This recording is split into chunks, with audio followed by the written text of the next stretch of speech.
Hello and welcome to Sidequest. This is our weekly video game show here at Geekverse. I am your host, Dylan Musk, and I have with me the stellar guy, Kirklin and Dylan. How are you doing tonight, my friend? I'm feeling stellar. Yeah, I'm feeling much better off the mend, and I'm excited to talk some games with you.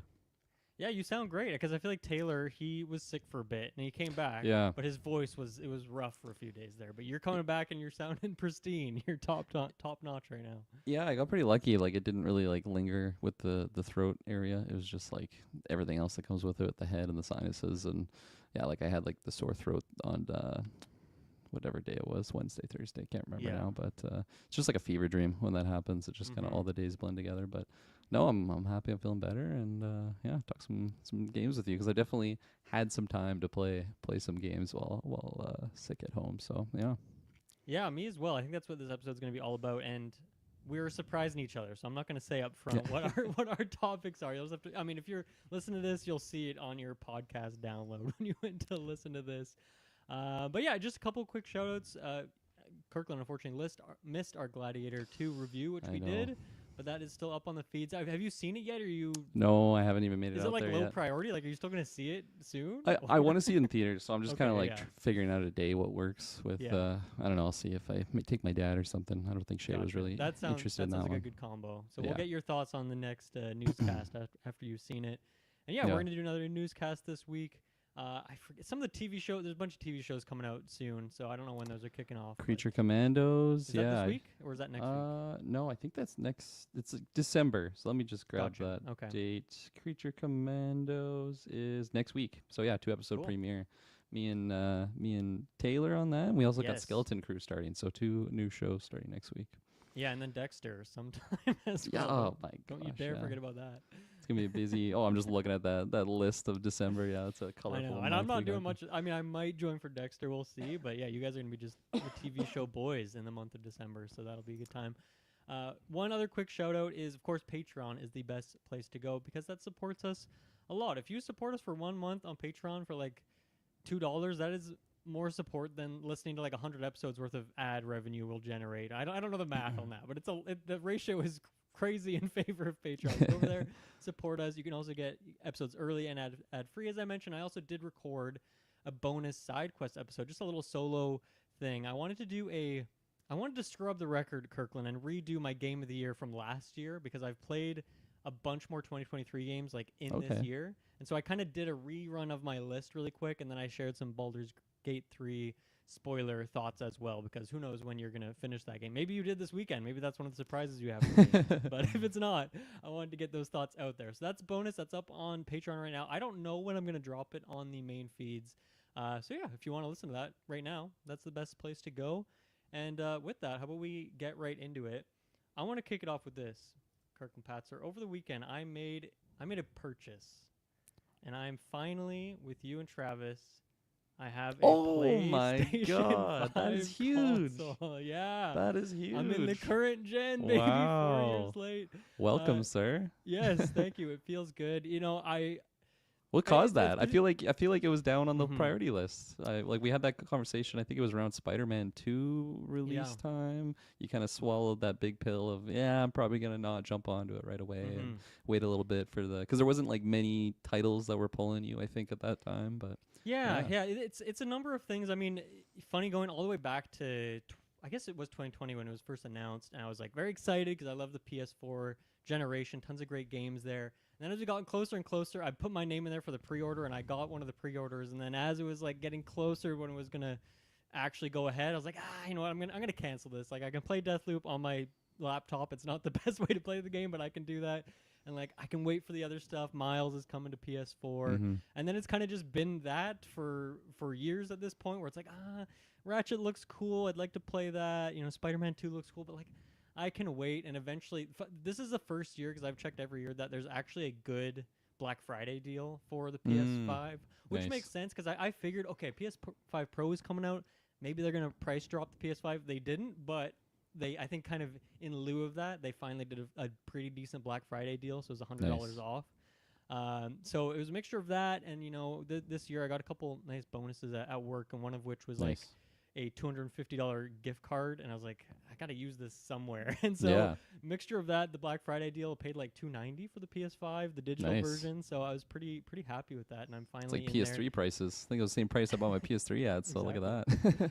Yeah, so I think the main pushing point was a few things. Like Astro Bot looks really great, or looked really good. Now I'm playing it, so I'll talk about that in a minute. Ooh. But it was really, it's a little bit of future proofing, because like I can't miss Death Stranding 2. That truly is like, for me, it's like if I'd ever don't get a Nintendo console at launch, it's always like Smash Bros. Will be like, okay, well now I have to buy this. And I feel like Death Stranding somehow is the one for me on PlayStation 5, and I really want to play that game. And Wolverine as well. And then, yeah, there's a lot of unknowns in terms of what the other big studios are working on. But just those two, and then hitting the backlog of other things, I think it finally made a lot of sense for me. So as I mentioned, Astro Bot, I picked that up. I also picked up Pacific Drive.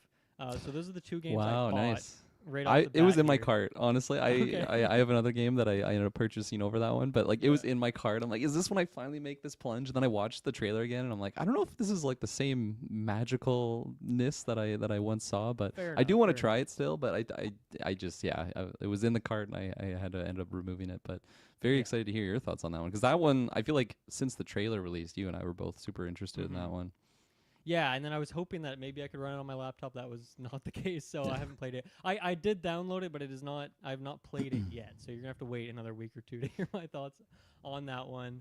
And then the other things that I haven't bought yet, but I would love to play Returnal or Helldivers with you, because Returnal had the co-op update at some point, right? And then Helldivers as well. So I know those are both on sale right now, but I assume Returnal is. I saw Helldivers is like, I don't know, 10-20% off, something like that for Black Friday deals. So did you get the PlayStation Online? I do not have online right now. Yeah, okay. Because I'm pretty sure Returnal in conjunction. I can't remember if it was a monthly game or if it's just one that's on the PlayStation catalog, but like that's where I have access through it. So interesting. I actually didn't know take it a was look at that. A catalog game. That makes a lot of sense. Yeah, I was thinking after. Because with Game Pass now, it's like so expensive that I'm kind of trying to be diligent, but like canceling if I'm not actively playing a bunch of things. And so after Indie comes out, I'm going to play through Indie, and then I think I'm going to cancel Game Pass. So I was thinking maybe at that point I would jump onto take a look at the games for PS sure. Because I even for me the bigger thing is like the back catalog, like how you were talking about Sly Cooper and some other games recently. Like I just want there's so many games I miss from those generations. So I think that's the more exciting thing. But then you're right, like they do have a lot of newer games on there too. Yeah. So yeah, I feel like I'd get a lot of value of subscribing to that for a few months, and I'll probably swap back and forth. Game Pass for a few months, PS Plus for a few months, kind of go. Yeah, no, I was looking at my subscription for that, because right now I have the super ultimate premium edition, whatever the hell it is. That's the one that gets you access to like the retro games, like PS1, 2, and 3 games, and then as well as every other bonus that you get. But I think when I renew, which is sometime in the spring, I'll probably do the one lower on it, just because I found there's a lot of features maybe on the ultimate that I'm not really getting the most value out of. Like there's like a trial stuff too. Yeah, you can stream games, which I've done a couple times, and I find like if I'm gonna play a game and it gets to a point where like sometimes when you stream games it lags a little bit, I'm like, this is awful. Like and it's not even like a competitive game or something. I hate when you get like a lag like that through streaming. So I always just download the games. But one of the features is like the trial mode, where you can basically trial like a brand new game for 2 hours. And I did that for Baldur's Gate 3, ended up buying that game. And then I did that for another game that I'm going to talk about today that put in 2 hours. And then the 2 hours is up. And it doesn't just like, okay, save your progress. It literally like you're in the middle of doing something and it just shuts down. It's like, insert your credit card if you want to keep going. Does your progress carry over? As soon as you get the game, it's like literally you're right back in the action. Okay, it's like the exact same thing. good. Yeah. But it's a good system, because 100% of the times that I've done it, I've gotten the game afterwards. But that's just like another feature that I feel like I haven't been using the most since I've had the Ultimate. So I'll probably drop down to like the extras tier. It's like the middle one, because I still do like trying out like the catalog of games, and they swap in and out. I'm sure Game Pass is the same, but I'm really been impressed actually with the PlayStation catalog, what they've been doing with it. And I think Game Pass might still be like have the edge on it, but like there's still just some great PlayStation titles on there. I guess as for the console itself, I don't really have any interesting take. You know, I'm 4 years late on this. Everything that needs to be said has been said. I feel like any issues that had at launch have all been patched and fixed. And like I remember a lot of people saying that they didn't know how to like put the console to sleep when it first came out. but it seems very obvious to me now. So I don't know if that was something that they updated, like made it easier to do in a patch or something. Yeah. And you know, I've played your PS5 and Travis's on the stream and stuff.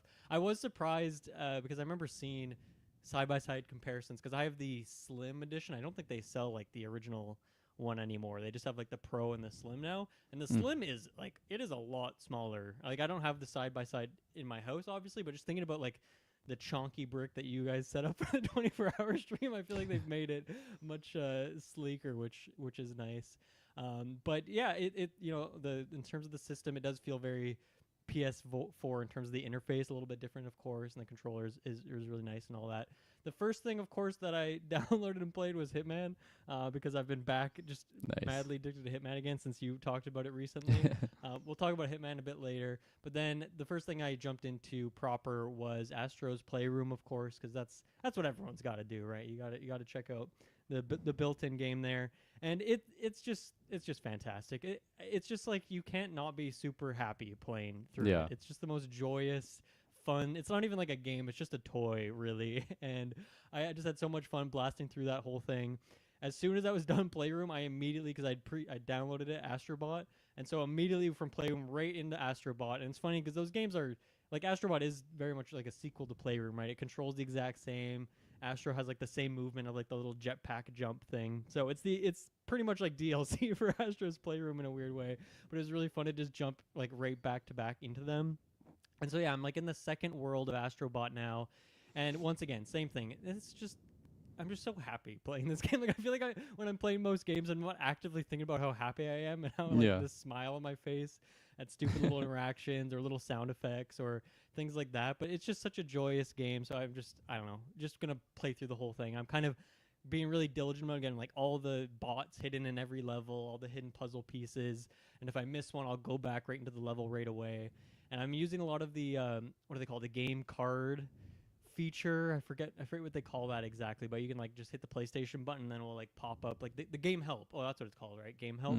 I don't know if you use that feature much or if a couple times. Many games you didn't really use it a whole lot, but sometimes it has like trophy hints and stuff on there. So I have used it in those regards. It's just really nice in Astro Bot when I'm like, I'm missing one bot, I don't know where it is. I hit the button, it knows immediately what I'm trying to find because it's tracking my data, and then I can just click, and here's a 10-second video of someone showing you exactly where the bot is. Like, it's just so convenient.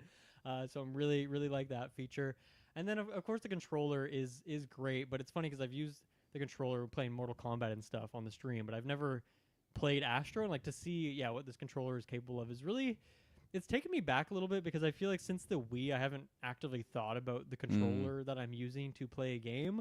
And I loved the Wii back in the day. I loved the motion controls. I was all into it. Nowadays, I'm like, I hate when I have to go back to the Wii and actually use motion controls to do anything on the console. It's so frustrating, but I feel like a console or a game hasn't made me care about a controller in that same way since. And so it's been just a total joy to see like what is possible. And I know that this is kind of the pinnacle. Like no games, as far as I know, on the PS5 like put this much effort into making the controller part of the experience. Like I'm like, since you've been playing on this console for years, what are other games that you can think of that like really use the controller in an interesting way? Like what's the second to Astro's Playroom in terms of using all the features? I don't know, like, list off the top of my head, like, the best, but, like, I remember Deathloop, whenever your gun would jam, like, your trigger would actually jam, so that was kind of a cool... Most games, I actually turn off, like, the haptic triggers, just because it's annoying. Like, especially if you're playing, like, COD or something, you know, you're dropping in and you're using, like, a pistol, and you can't just rapid fire because it's, like, actually putting pressure on your remote. Like, it's actually a detriment in those regards, but if I'm playing a single-player game, I always like to have it on just for a little bit more immersion, but, like, I imagine, like, like the main Sony titles. Like I think the most noticeable one is when you're playing a shooter and you feel like the trigger a little bit more. So I like it in those aspects. But yeah, I haven't really like Astro Bot would probably be the best usage, right? Like because it's built around those. I imagine there's a lot of functions with the touchpads and whatnot. Because like most games they just have like swipe up for your map or like swipe left for this sort of thing. But it's not so much.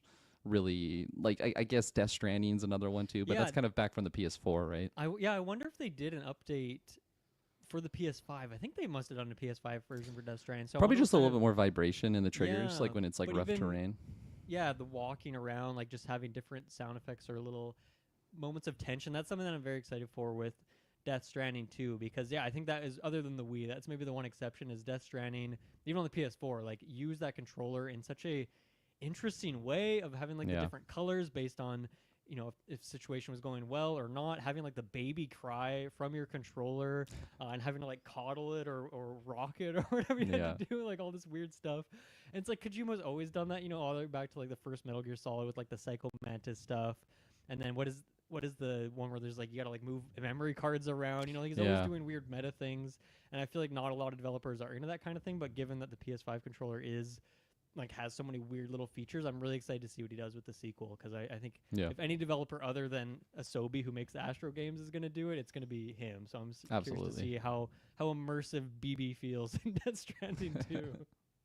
Yeah, no, 100%. I got to get back in the first one before Death Stranding 2 comes out. Yes, you definitely do.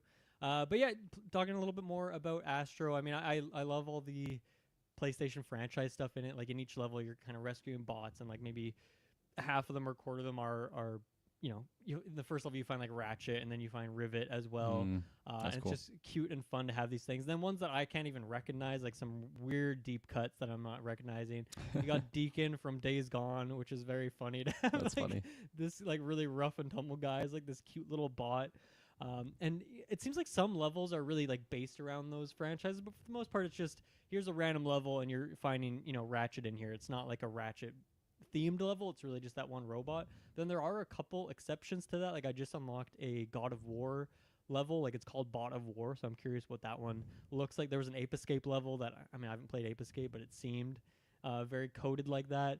And one weird one was Last of Us, the one where you find Joel and Ellie as these little bots. It's like an underground cave with like weird mushrooms growing out and like worms growing out of everything. It's like, this is what you would immediately think of Last of Us, but like I imagine this is what the Earth looks like underneath the world. Yeah. Because even think about like season 1 of the TV show, when like the ground sunk in and all the the zombies, whatever they're called in that game, fly out of the ground. Like I feel like the ground under this is just huge mushrooms everywhere. So even though it's a very fun, cute, playful version of that, it's an interesting pairing that they did there. So I love it. It's such a fun game. There's certain moments with just interactable objects and little sound effects that just really stand out. Or the first time I found like this very specific puddle, I just spent like 5 minutes splashing around in this puddle. It was just like feeling the different vibrations and the sounds based on like how big of a jump you did, or if you're just walking slowly through it. It's like really nerdy stuff, but I don't know, I feel like a kid again, like playing a game. It's kind of like when the first time you play a 3D game and it just blows your mind. I feel like I'm kind of getting that a little bit. Like, you know, shouts to them for doing this. This game and really tooling to the hardware. And it's funny that I feel like Astro's Playroom, when you boot it up, is supposed to be, here's what this console is going to do, like, to the consumer. But I also feel like it's supposed to be a bit of a playbook for like developers. But then a lot of developers, like, you know, they're making versions for every console. They're not going to stop to make, you know, spend months on this thing for one controller, for one, you know, player type. So I understand why it's not always as intricately done as it is here. But like on top of all that funny little stuff, like Astro Bot is definitely an evolution over Playroom in terms of like just the platformer design and the fun mechanics and just constantly jumping into different suits and getting new little mechanics for each level. It's just super duper good. So I'd highly recommend this one. I'm guessing, like, for Playroom, did you just kind of play through all the levels once, or did you? I haven't even booted up Playroom, actually. Yeah. You've never booted up Playroom? Never booted up Playroom, no. You're nuts. What are you doing? Is that crazy? Or am I just an anarchist? Yeah, You no. are Never, crazy. ever booted it up. Yeah, Why I was would just you like, do that? I remember Go play PS it after this episode. Stop whatever game you bought yesterday and play Astro's Playroom. I remember like the PS4 had like a similar type of thing too, and like I think I booted that one up. Maybe it was even PS3. Like I feel like PlayStations have always had these like Home, that thing, maybe? yeah, and it was just like, okay, I get it. They're just showcasing the hardware. I bought the hardware. I don't even know what these triggers do, but like, you know, shouts out to Patreon Tyler Hidalgo. He said Astro Playroom was amazing, and I was like, okay, yeah, that's cool. And then they came up with Astro Bot, and I'm like, oh damn, they're really sticking home with this this Astro thing. But yeah, no, that's my maybe I'll have to boot it up and do a You modern really should. review of Astro's Playroom.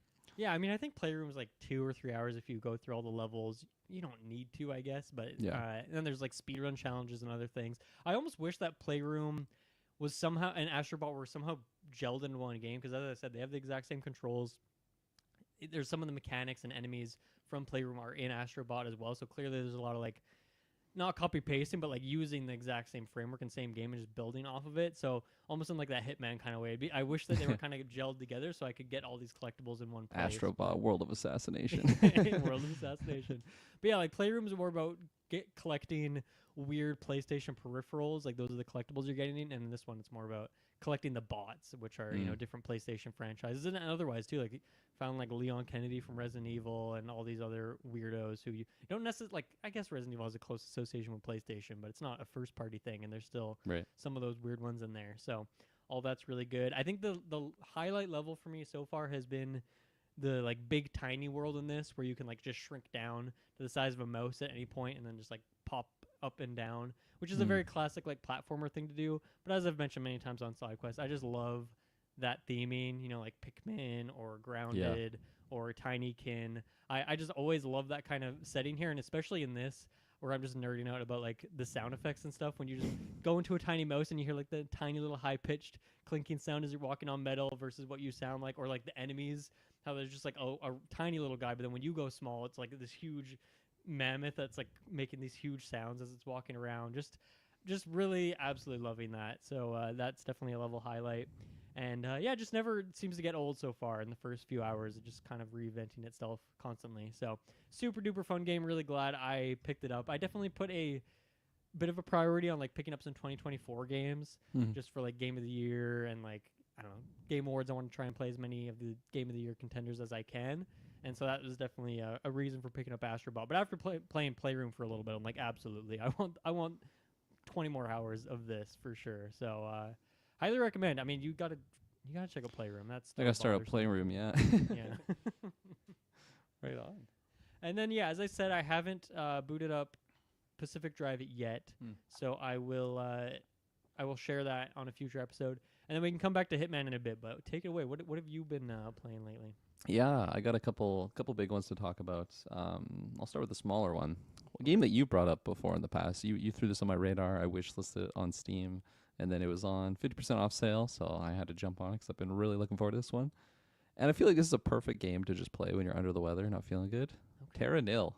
Ooh, Dylan Muss. nice. I finally jumped into Terra Nil, and man, I love this game. It is just such a good vibe game. I feel like I just got so obsessed with like just bringing the whole world back. And then there'd be times when like maybe I didn't plan like certain rivers properly, or I didn't like my biomes. I would just completely restart the level. I'm like, no, I can do this better. I can do this more efficiently. And it's just such a beautiful, cute game. Like especially playing.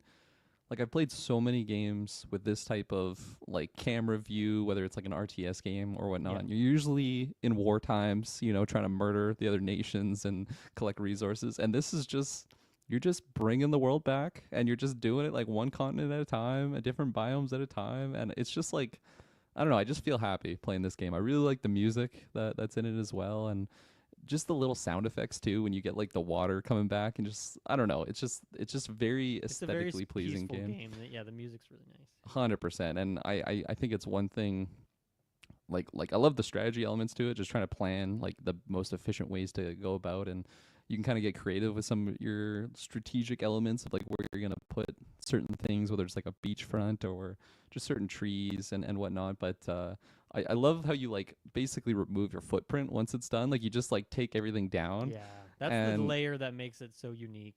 Yeah, and then like really when you get your ship, you know, and then you just fly away, and then it just kind of shows your world, and the birds are flying, and just it's just such a great time. So highly recommend this game. It's I don't know, I think I've put in like 6 hours or something like since I've got it, and yeah, it's been so fun and just a great pickup, and one that like from the trailers I assumed I was gonna love, but once I got it in there, it was just so much better than I actually thought it was gonna be. And I don't really have like any complaints for it. Like I feel like it's introducing like different things to not just make it seem like repetitive, and not like it's not like you just perfected your strategy, right? Like you're still kind of getting introduced to new elements, so you have to kind of switch around, or maybe you don't have all the tools. Totally makes you rethink how you play it. Exactly. Like when you get like the monorail, like when you're on like the tropical island level, like that was really interesting. And yeah, it's just a really great time. So I'm really happy I picked it up, and I feel like I knew that there wasn't like different nations, but it was still just weird for me to jump in there and be like, wow, it's really just me in this barren wasteland and no enemies. It's just I'm just bringing the world back, and yeah, I really really like it. So yeah, highly recommend that one, Terra Nil. Yeah, I really enjoyed that game, and from what I remember too, like after I beat it, which was like I forget, is there multiple levels in each biome, or is it one level per biome? It's How does kind it of work? like Into the Breach, how there's like different like almost countries in Oh, like or okay, like different yeah, provinces. So you take that out, you're not really taking it out, you're saving it, but then you yeah. jump over like different continents. And I don't know if they've like expanded on it, but it seems like there's quite a few levels. Like when you did it, was there same idea where there's like little provinces in a I seem country to and then you switch around? I seem to remember there being like four distinct biomes. So I don't know how many you've seen at this point. Yeah. But then I can't remember if there was like multiple levels. Like I think there was probably a quick introductory level and then a bigger one Yeah. in like the grassland zone. But what I do remember is that after I'd kind of beat the game, rolled the credits, whatever, that there was still like a lot I could go back and do, like harder levels or certain challenge missions, Yeah. things like that. I remember it being a game like, oh, I want to revisit this at some point because there's like a lot more to do. So Yeah. yeah, and I don't know, like something about like the overall bar. I can't remember how it all works, but like, you're filling out meters as you're Mhm. rejuvenating the whole Earth, and I think that's like the point of the game is to get to like 100% rejuvenation Yeah. or something weird like that. But then there's like more, a lot more you could do. So I feel like it's one of those things that, even though that is a genre that is usually very long, what I liked about that game is that it was pretty short and sweet. Like I don't know, maybe 9-10 hours for me to Yeah. get through the whole thing. But then it's like, oh yeah, but there's also a ton more on the deeper side if you really want to get into the nitty gritty of it.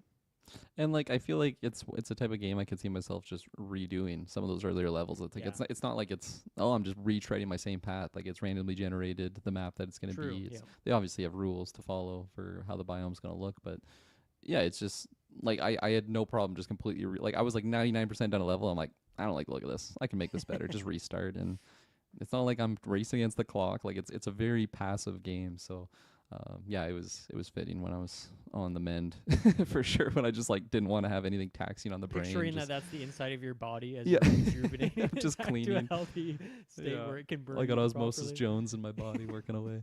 Exactly. But yeah, no, that was the first one I want to talk about, Nice. and then my second one, which is a much bigger game. And Dylan, I used my free trial for this game. I have no idea what crossed my mind on why I even wanted to try this, but I did. I picked up Stellar Blade. Yeah, nice. So Way to go. I no idea why. I'm just like I saw it on there. I'm like, okay, new game. Let's try it. Let's do a trial. I never do these trials. Let's just see what this game's like. Got into it.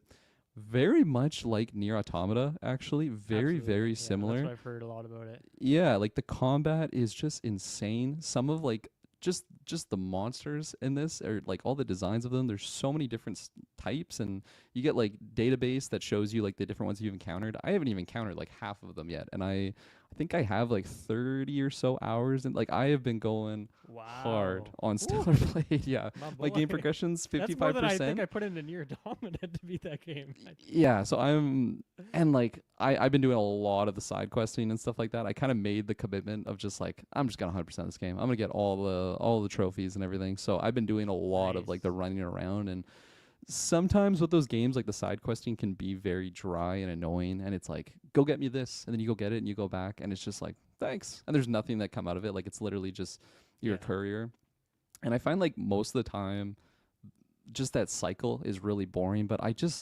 love the combat of this game. I love just getting in and out of fights and just kind of perfecting like your style, because it's really heavy on like dodging and parrying and Okay. like getting those timing windows down. And like near Automata, like you have ranged weapons as well as your close Mm. range weapons, and it is just such a beautiful game as well. Like I know that this was a one that they're kind of showcasing, I think, with the PS5, like enhanced one. I don't have like the PS5 Pro. I don't have that version, but it's still an absolutely beautiful looking game. I remember Nier Automata having like just beautiful music that goes along with it, and Yeah. same, very much same with this one, where I like just I can the boss comment on fights that. alone. Yeah. Okay. I can comment on that because with the Game Awards announced, like the nominees that came out, Mm-hmm.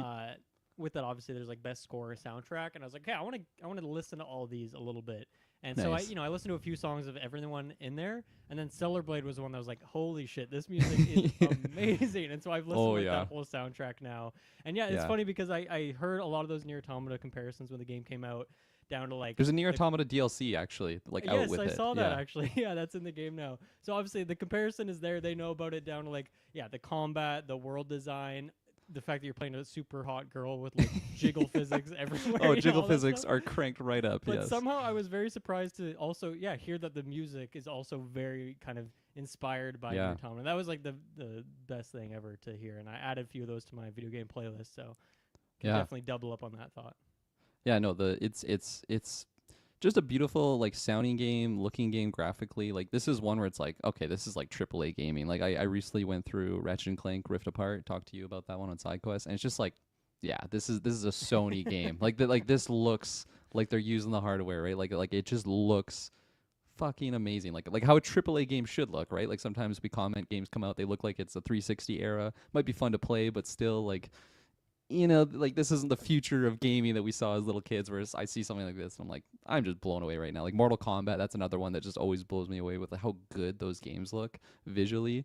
And that's not even talking about, you know, the classic jiggle physics that the characters have. Like it's so ridiculous. All those it's trailers so were ridiculous, and it's just like a running meme where like animes do this thing where it's like really heavy on the fan service, where they always have like girls wearing the school outfits, and it's just like always been known with as an anime thing. And I was talking to a buddy of mine about this, how this game is really funny because to me it's almost like they have like a horniness slider meter where there's so many different outfits that you can get for this game. Anything from like literally just like the skimpiest bikini type thing to like a full on like parka. My outfit that I have for Eve is the protagonist's character. It's basically like a Kill Bill you know, like the yellow tracksuit. Yeah. It looks so badass, and it even says like kill right here on the shoulder. Okay. Like They know what they're doing. they know exactly what they're doing. It looks so badass, and of course she has like her blades and she's just popping off, and then you have your little robot that like goes under your arm as a gun, and it's just so satisfying like to play. Like you're like, I'm sure Astro Bot is probably more so because they're just hitting on all of I don't know, just some things that make games fun with like the audio cues to you just interacting with the world and interacting with the hardware of like the controller. But it's just so satisfying taking on like a group of enemies. You get like your parry off, and of course like the music's just hitting so hard. You have crazy animations, and you just like barely survive a boss battle with like 1 HP. You just feel so good. And actually, random thought too that I I had. I don't know if Xbox did this, but for PlayStation trophies, I didn't always know this, but when you get a trophy on PlayStation, I think this is new with PS5, it kind of like takes a screen capture of something. Okay. So it'll be like a mini video. So let's just say I killed an Elden Ring boss or something. Trophy comes up. If I go back and see my trophy, it'll show me getting that that trophy, like the gameplay. I think PS4 had like the screenshot version of that, but not Okay, the yeah. So video this is version of that. one step up with the video version. If you have a mic on, or the PlayStation remote always has the mic on, it actually captures your recording, which is hilarious. Because I went back and like, I saw like a couple of my Elden Ring trophies of like defeating the boss. It's like, fuck yeah! like you just get like that exclaim, and it's so funny because it's just like chiseled in stone now. Like that is my trophy now. If you go on my profile, you see my trophy. You can click on that, and you're just gonna hear my voice. And there's been a couple times in Stellar Blade where I'm like, yeah, suck it. Like I'm just like getting all pumped for beating a boss. And I feel like the combat, like, it's nothing like Elden Ring where I'm like literally just beating my head against a wall sometimes, and I just can't get past it. I feel like I have all the tools available, but because the Natibas, that's the name of the enemies, they're kind of like the demons of the world. Like they're very different and unique in their design. So like some are very good at you can just dodge all their abilities. Some you can't dodge, like you have to parry, or some are ranged, and there's just a really good mixture of them. And I think that's what makes the combat feel like you know, you have like your similar combos that you're doing, but like I feel like every situation is just unique and new. And even if I'm fighting like the same mobs over and over, it just feels like the way that I'm handling it is very different. And yeah, I just gotten so hooked on the combat and been having so much fun with it. And yeah, I'm committed. I'm gonna get that platinum trophy because there's some that I'm just.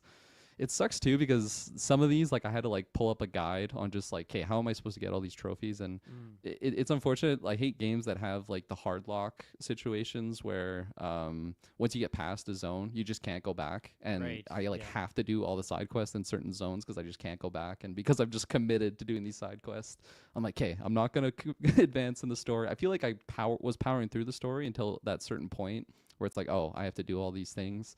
So it's kind of been like a bit of a like, oh, this is annoying, I have to go do this, but it's pretty much just the limitation. I'm like, that's my self issue, right? Like I'm putting that on myself there. And I guess that I'm quite curious then what the structure of the game is. So is it kind of like different open world zones and like with Yeah. point of no return sort of situations to them? Yeah, yeah. Okay. So I think it's just because there's like a city hub that I'm in, and I'm assuming a story thing is gonna happen that I just can't go back to that Mm. city. So It probably gets destroyed by a meteor or yeah, something like that. spoilers. But like because it's a city, there's a lot of people in there that have side quests Yeah, to hand out right. and whatnot. And this is something too when I was playing. What was the first near game called? Not Replicant? Replicant. Yeah, when I was playing through that one, I found a lot of the side quests actually just like tedious because you just sprint everywhere, and that's just and like, okay, go deliver this, and then you run out to the wasteland, and you have to run all the way back. And I think this game does an interesting thing with the fast travel, where you can't just fast travel everywhere, but they have these little phone booths that you pick up. It's very like the Matrix actually. You pick up the Okay. phone, and then you just like get teleported to another phone booth that's established, and Right. um yeah, so I don't know. It's also just a more interesting world to I think go through. Like near Replicant, it's an older game, so a lot of the open worlds are just like very flat, and it's just I don't know. It's maybe just dated in that sense. Whereas this one, like, there's a couple of deserts that you go through, and you feel like you're in the heat, like just like the way that the wind is hitting the sand, Right. and there's like some sandstorms that come through, and it's just like holy fuck, like this is I'm feeling the elements right now through my screen. It was probably just the illness as well. Just Probably. give Yeah. me a fever, but but yeah, no. So I think right now there's like 5 or 6 zones that I have available, and it's weird because like the first zone that you go to, you can't even open up a map, and it's really annoying because there's sometimes when you have to like go back to those zones to do side quests, but you can't even figure out where you're going because for some Mm. reason you just can't open your map. Only I that zone? Or like yeah, only yeah. specific zones? That's Only really specific odd. zones. Yeah, it's very strange. They I never don't got understand. around to making a map, I guess, so they just I don't took it. understand it. So I'm like going back Huh. to do these basic courier missions. I'm like, hey, where do I have to go? And then I'm reading the quest log, and it's like, hey, it's in the flooded district. And then in that area, there's like 5 phones that I can teleport to. But like I can't open a map to see like where my quest markers are on or anything. So I'm just like, well, I guess I'll go to the end and then backtrack, and hopefully it's in there. So bit of a issue there. Like I have no idea the reason why they just didn't do a map in that Mm. one map or in that one zone. Sorry, but a little bit weird there. And Yeah. couple other minor complaints I guess I have is like this game, like I'll read the description right now because I just kind of chuckled about it because it's like players take control of the protagonist Eve, which is the main character, as she embarks on a mission to save humanity from a relentless war against monstrous creatures in a distant future. I feel like that's the exact same like description of something like Nier Automata, where it's just Yeah, like sure. you're this attractive robot lady, that just looks like an anime character, and you're like I like the character Eve, but she's just like so bland. She's just Okay. she's very kind-hearted, like how you would Yeah. expect like a character like this to be written. But she's just like so clueless to everything that's going on, and she's like a soldier working for something, and then she's like, "Oh, this is going on, and this is going on," and it just reminded me of other games like this that I've played. Like Scarlet Nexus would have been the most recent one that I was powering Right. through, and Back in the summer, I think. Yeah. yeah, like I found a similar issue with the characters. Like I like the world that they're building up. Like and the world building in this is really fantastic as well. Like I really like just the state of the world. It's usually always a kind of a post-apocalyptic, like humanity's kind of on the back foot, or like it's the glory of like let me ask you this: have you played Nier Automata? Yes. Played, Okay. finished Automata, have not played Replicant. So Nier Automata, like there's many areas that you're going through, like an old, basically like New York, but like hundreds of years later, right? Like Yes, it's just like right. completely desolate. Yeah. A lot of the biomes are like this. Like you're going through old cities that just seems like they've been gone for like hundreds upon hundreds of years, and just kind of like investigating those things and picking up notes and like getting like big thing is picking up memory chips off of people, so you kind of get like a glimpse in their world. And I Okay. love doing those collectibles because That's it's a just little filling like in. Horizon does a lot of that. Yeah. Oh, okay. Yeah. So I just like that type of world building, and I'm loving all those aspects. It's just unfortunate that like the character that I'm piling is one of the least interesting aspects to it. And she's of course like she has dialogue, like she's the main focal point of the game. But it like the world around her is a lot more interesting than maybe her. And even like some of the main side characters that you talk with are just I don't know, because I've just watched a lot of anime, or even like Fire Emblem does this where and I think you've talked about this where like on Fire Emblem they introduce you to so many games that certain characters just become like very bland and like stereotypical, and it's just like I feel like I've seen the same types of characters Mm-hmm. inserted in games like this, and this game does have that. So a little bit unfortunate that like the people that you're interacting with aren't that interesting, but the world around it and the combat, like the combat is like that's the most interesting thing for me in this game. And then of course just it just looks so beautiful, and like never frame drops or anything. Like it just runs so nice on my hardware. And yeah, no, I really really love this game. I'm having a blast on it. Like at 33 hours right now, 55%. I think that's just like the main story, I would imagine, because like right now for trophies it says I'm at like 20%, but it's one of those things where like my percentages for like collectibles are at like 92. So I feel like I'm really gonna start raking in these trophies now that I've been doing a lot of these collections. And I was reading online, it has 1,006 collectibles in this game, like objects that you can pick up. Fortunately, you don't need all those for the trophies. I feel like that would have been a little bit too much of a venture. Well. It's like, yeah, get half of our collection. Yeah. We're happy with that. Yeah, exactly. But no, it and like because it is that fan servicey type of game, right? Like your character is like big jiggle physics. You can dress some very skimpy outfits.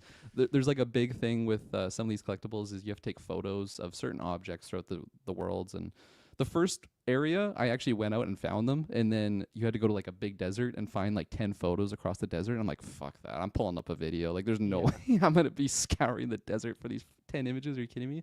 But to do the images, your character like does a selfie. And then of course, like this game has like crazy photo mode if you want to go into all of that. But like just the different like selfie poses you can do, and like some of the side characters that you pick up, you can like have them do different poses in your selfies. Like it's just kind of funny how like I guess how in depth you want to go with like adding to the fan service element. Like you could just go on and like yeah, exactly. And like there's filters for the photos, you can make it look like a Polaroid. And I'm just like, man, like who's using all these features? Just like spending all this time like Twitter, I'm sure there's hundreds of actually of people. That's a good point. That's a good point for sure. But yeah, no, I've been having lots and lots of fun with it, and definitely would recommend it to someone that's like a fan of this genre, because it very much reminds me of games like this, like Nier Automata or Scarlet Nexus. I like, what even is this? Just like a hack and slash action adventure type game? Like I don't even know what type of genre it is really, but definitely for me, because the big like theatrical type boss battles are just, they're so up my alley. Like I same with Metal Gear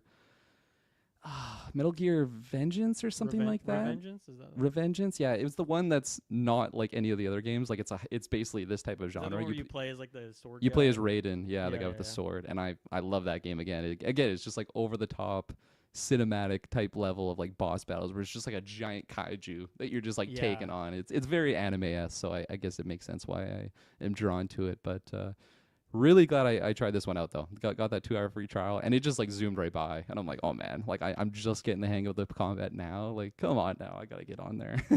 Yeah, I feel like for an open world game, like 2 hours is gonna be nothing. But yeah. Genre wise, I don't know. Like I guess I think it sounds a little similar to like a Devil May Cry or Bayonetta, which would be like a character action game, but those are typically more linear and they're like arena based fighting. Don't typically have like an open world situation, so I feel like that kind of changes the way you're kind of interacting with it. But a couple questions for you. One on the combat. Absolutely. I think I generally really like the combat in Nier Automata. I think I got near the end. I was trying to do some achievement hunting and stuff, and like some of the combat challenges like so bullet spongy, and I even found like the second half of the game, or even like the first boss of Nier Automata, like the big mechanical one. Yeah, like takes 4 times as long to kill, even if you're playing perfectly, just because of how big the health bar is.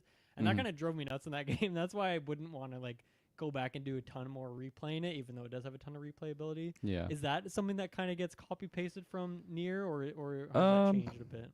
I wouldn't like. I feel like I put out a lot of damage. Like some of the boss battles, it's not really bullet spongy for me. It's mostly like you just have to get your parry windows correct, and then like your counters hit really hard. Okay. Probably something like Sekiro, or I guess even Dark Souls, like, right? Like if you get those parry timing down, sometimes you get like a major critical hit and the health bar just gets eliminated. I also feel like the game gives you many different tools to like handle situations. Like you have like your regular attacks that of course there's like a skill tree that you can get like different combos and whatnot.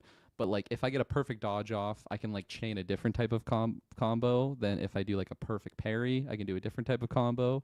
But then there's also something called like you have like another skill tree that's like burst attacks. So like it's like an R1 with an ability that like does a different type of attack, but then there's another one that's like your L1 with your like your shape buttons. I don't know why that was a weird way to say that.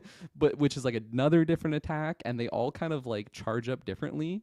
So like it can be kind of overwhelming if you like are trying to manage that. But then there's also your weapon, like your ranged weapon that has different types of ammo, and then you also have your offensive gadgets that you're using. So like technically you could be min-maxing this to be outputting like just incredible amounts of damage. So like I'm probably not even that good at like I'm sure there's some videos out there of people just maximizing like all of that and just hitting all the perfect windows and just like demolishing a boss.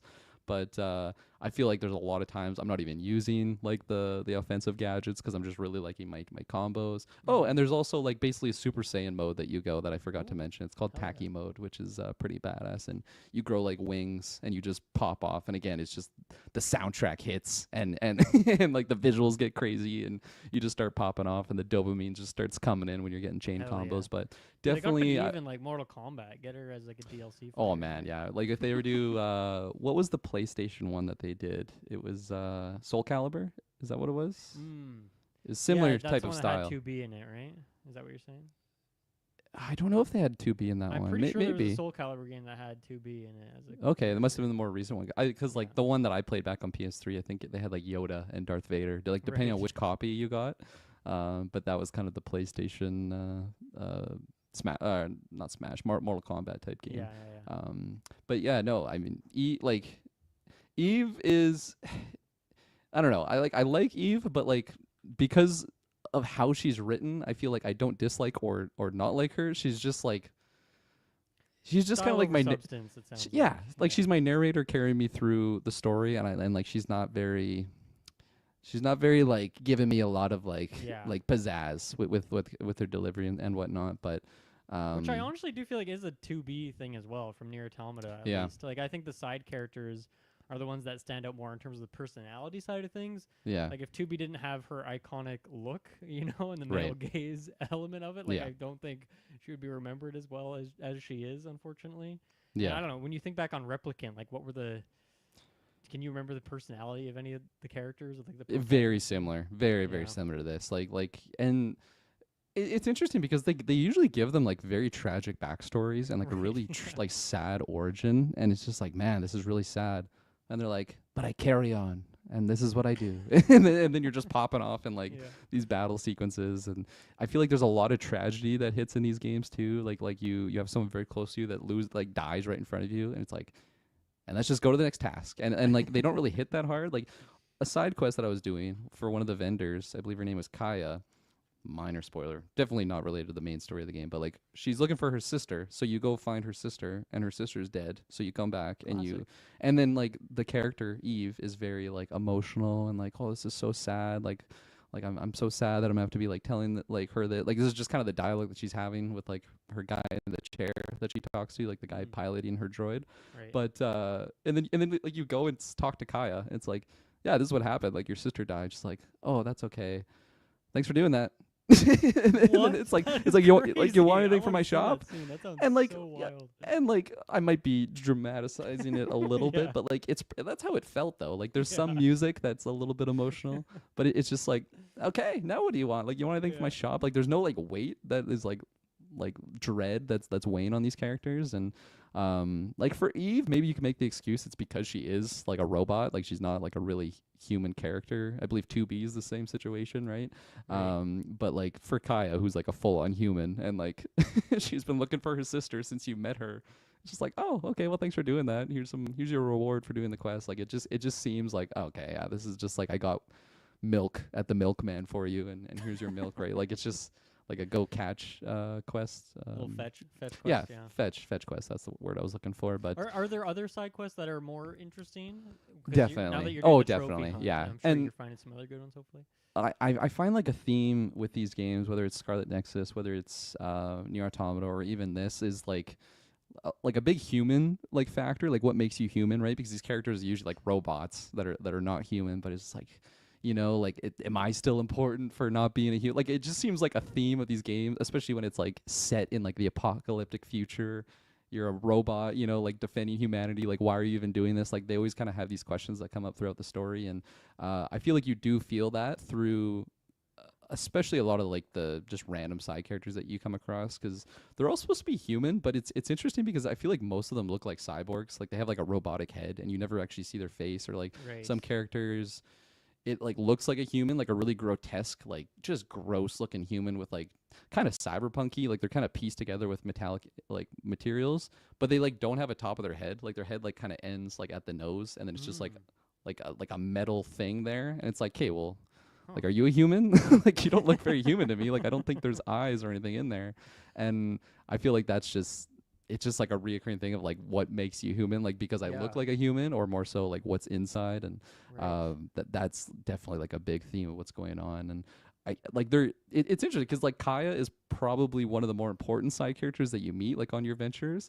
It's just weird that that end result was so flat, whereas there's like a random soldier that I meet who's like very suicidal because he like fled, and he's like was fearful because he just fled for his life, and he's a coward and he couldn't go back. And then you go and like see what he's talking about, and he's just like corpses all around, all of his friends were dead, and then you have to like go relay that message, and it just like it like fucking like changes that character, and you like keep interacting with him. He could be like a random street guard, but like just the way that you talk to him, like he's just so changed from that moment. So it seems a Mm. little bit inconsistent with that, because they definitely go through the like the effort of showcasing that type of stuff. But then, like I said, there's the one with Kaya that's just like, really, that's what we're doing here. And even I guess I'll call it minor spoiler, but like right at the beginning of the game, like one of the first people that you're with just gets annihilated, just murdered like right in front of you. And that's one where like I feel like that should stick with my main character throughout the whole game. And like a couple times it gets brought up and she's kind of weighing heavily on it, but like when it happens, it's just like, Kate, let's just go on our mission, and we like don't even really address it from that point on. So it just seems inconsistent. Where like feel like if they never tried to like get attachment to it, it would be like, okay, that's just the decision that they're making. Maybe it's just our character is like a cold robot. You know, we Yeah. like that's not the way they feel. But it's like kind of flippy floppy. So a little I guess that bit. kind of thing is just like, how do you make that work for like an action game? You know, like your character's Yeah. not just gonna go and be depressed and hang out True. for a few hours. Like that happened recently in Baldur's Gate. Some very tragic event happened. One of my NPCs was like, I just got to go to the camp and I just got to be away from things for a bit. And they did for a few hours of gameplay. They were just like not recruitable, and they were just hanging out at camp. And then they come back eventually. But it's like, if I'm the Yeah. protagonist, like you can't really like bench yourself. I guess like, That's maybe true. you could have like a cutscene, I suppose. Yeah. But That's I yeah. guess suppose there'd be so many traumatic things happening in that world that if you had a cutscene of like Eve going Yeah. to be depressed every time, I don't know. I guess it's an interesting problem to bring up. But I'm curious to see how that kind of evolves or changes in like the second latter half of the game for True. you in terms of, I don't know, if some of those things do come back, or like how that resolves in like the ending of the character and their arc overall. These games I find always have just like wild twists. Like I remember Scarlet Nexus. I swear it had like 3 twists in it where I was like, oh, I feel like the story's going this way, and then it flips on its head. You're like, holy fuck, that's crazy. This is gonna be the whole game now, and then it like happens again, and you're just like, Yeah, what is yeah, going on?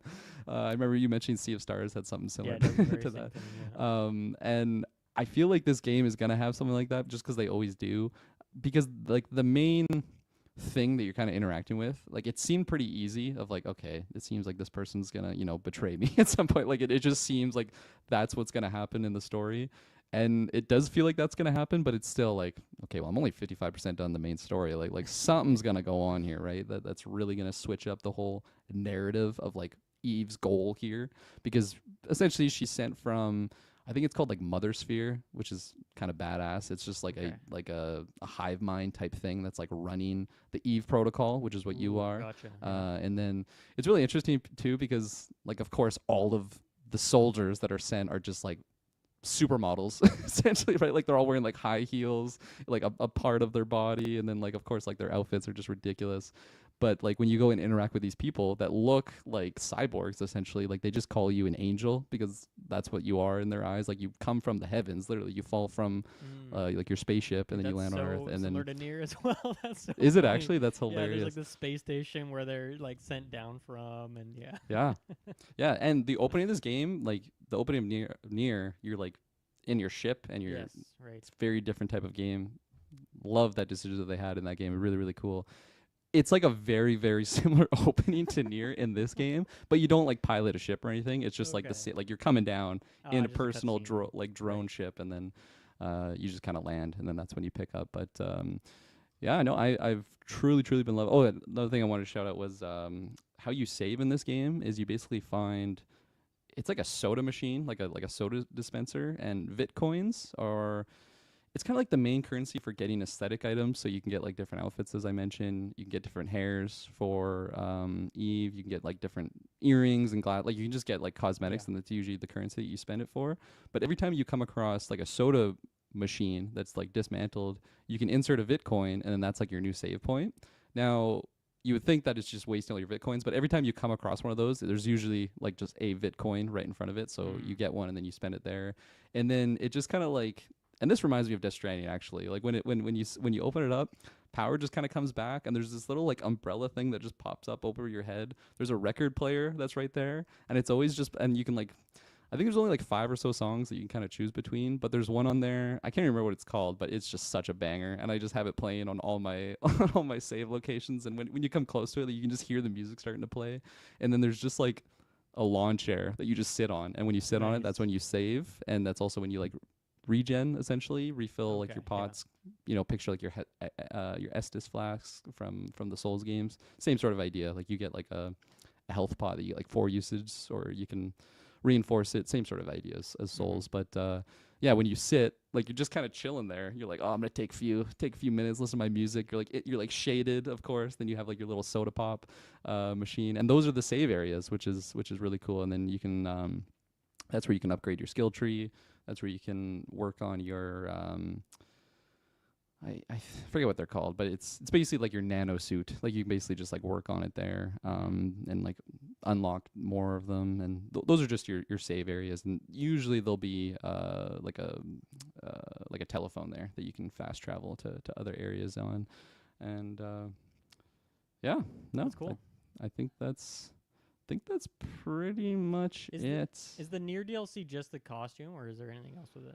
I'm pretty like I'm not sure. I hovered over it, and it seems like you definitely get like you basically just look like 2B essentially. Like you get the whole outfit. Is it extra cost? Yeah, it's so like a paid DLC, but no, I don't have it, and I think it actually has like missions as well, because on some of the screenshots it looked like you were doing things, and it looks like Eve is actually interacting with 2B, but then like you also get the outfit of 2B. So like I'm not sure. Just an outfit. Weird. Okay. Yeah, I'm not sure. I'll look into it and report back, but I think it's like $10 or so, which I don't know. I would expect some story content in there, not just aesthetics. But who knows, right? True. These games are very fan basey. I feel like I wouldn't be surprised if there's just like outfit DLCs that people are paying for this game.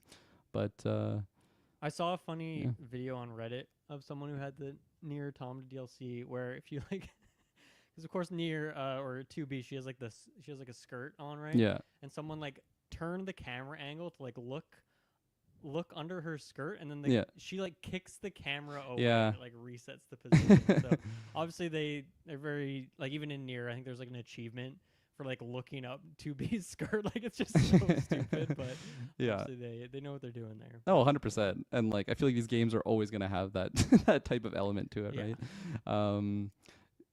Very similar type of like, I don't know, I guess teasing type thing that they have in these types of games, where like same sort of element where like just the camera angles. It's like when you're going up a ladder, for example, and it like forces you to just be looking like right up her ass, and it's just oh man, I gotta put some pants on this girl. This is just weird. I feel like Shay's me walking in. It's like, what the fuck are you playing here? It's like, I'm sorry, it's a game. It's a game. But and that's where I'm saying, like, it is nice because you can kind of choose how just slimy you want the outfits to look, right? Like my character's wearing like a full tracksuit. You know, there's no cleavage shown or anything, and she looks badass and she's kicking ass. But you can also go the route where she's just basically wearing like a full bikini, and that's that. I'm pretty sure they even have. Like from Ghost in the Shell. I don't know if you ever saw. Did we do a review of that? I feel like I'm having a fever dream right now that we actually did a review. We definitely did a review. I can't remember who was on it. I think Yeah. like Taylor and Ruben were definitely part of it. It was like it was. I remember and seeing then it in theaters Yeah, because yeah. and I It saw it with exists. Hidalgo because he had seen like the actual anime and was interested in that, and then of course, I've not seen the anime, which I feel like is a crime to people who love it. They're like, Yeah, oh, it I've is. seen the ScarJo movie and not the anime. significantly better. But in that, they have like basically a skin suit where she just looks like she's naked, but like no Right. nipples. It's just like all like the same thing, and like they have that for your character here, Eve, and it's just like Yeah. okay, if people like I it's almost distracting. I don't know. It feels strange having your character flip Yeah. around doing that Yeah. stuff, but it's there if you want it. So yeah, definitely recommend. And On sale now. Black Friday deal on that one. yeah, that's why I got it. So Mm-hmm. go check it Cool. out. Sweet. How about we take a quick break and we'll come back and talk about a couple more games. We'll be right back. Okay, we are back. Those were your 2 mentions of the day, right?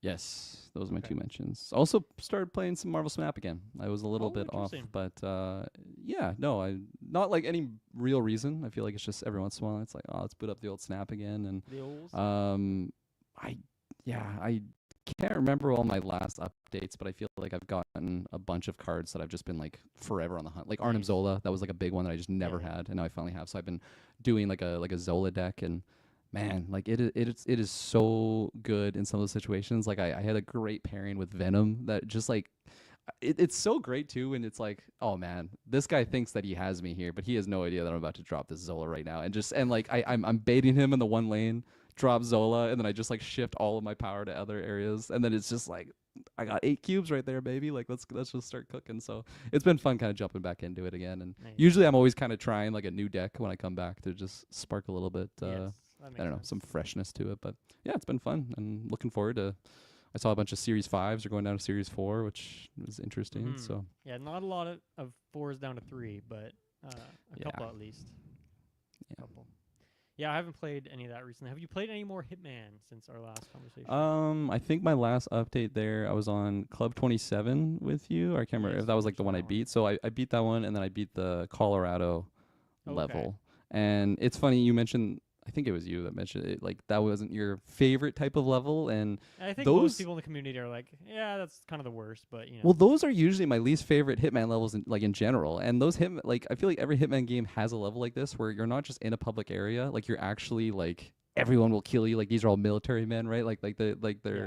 They're war dogs, like they're out for blood. So you can't really just like be a waiter, and like I feel like that's my yeah, favorite there's no aspect. civilian areas in that map. Yeah. Yeah, and that's like my favorite aspect of Hitman. So that one was kind of and it's a big area too. So especially, I usually try and like scope out the place on like a first playthrough, and I felt like I was lost, and like that was, I think I was mentioning to you like I try not to use the instinct so much. Yeah. Man, I was cranking the instinct on that level. I'm like, just get me to my targets. I just want to go to the next area here. But yeah, beyond that, I haven't done really any more playing on that one. But I want to jump back in.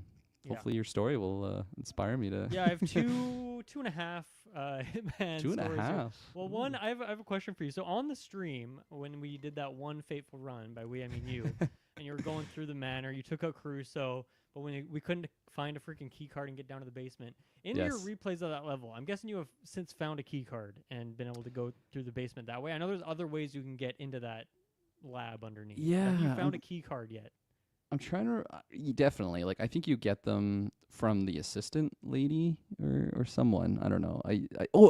It's the lady. It's the lady running the lab. Like she has a key card and she's actually in the mansion at a certain point. Okay, she'll come out. So that's where I killed her actually. I killed her in the Right. mansion and then I got her Do you key have to, I card. forget, do you have to set up something to do that, or does she just come up there? At the end of her cycle? There's a couple different ways. I think the first time I did it, I electrocuted her.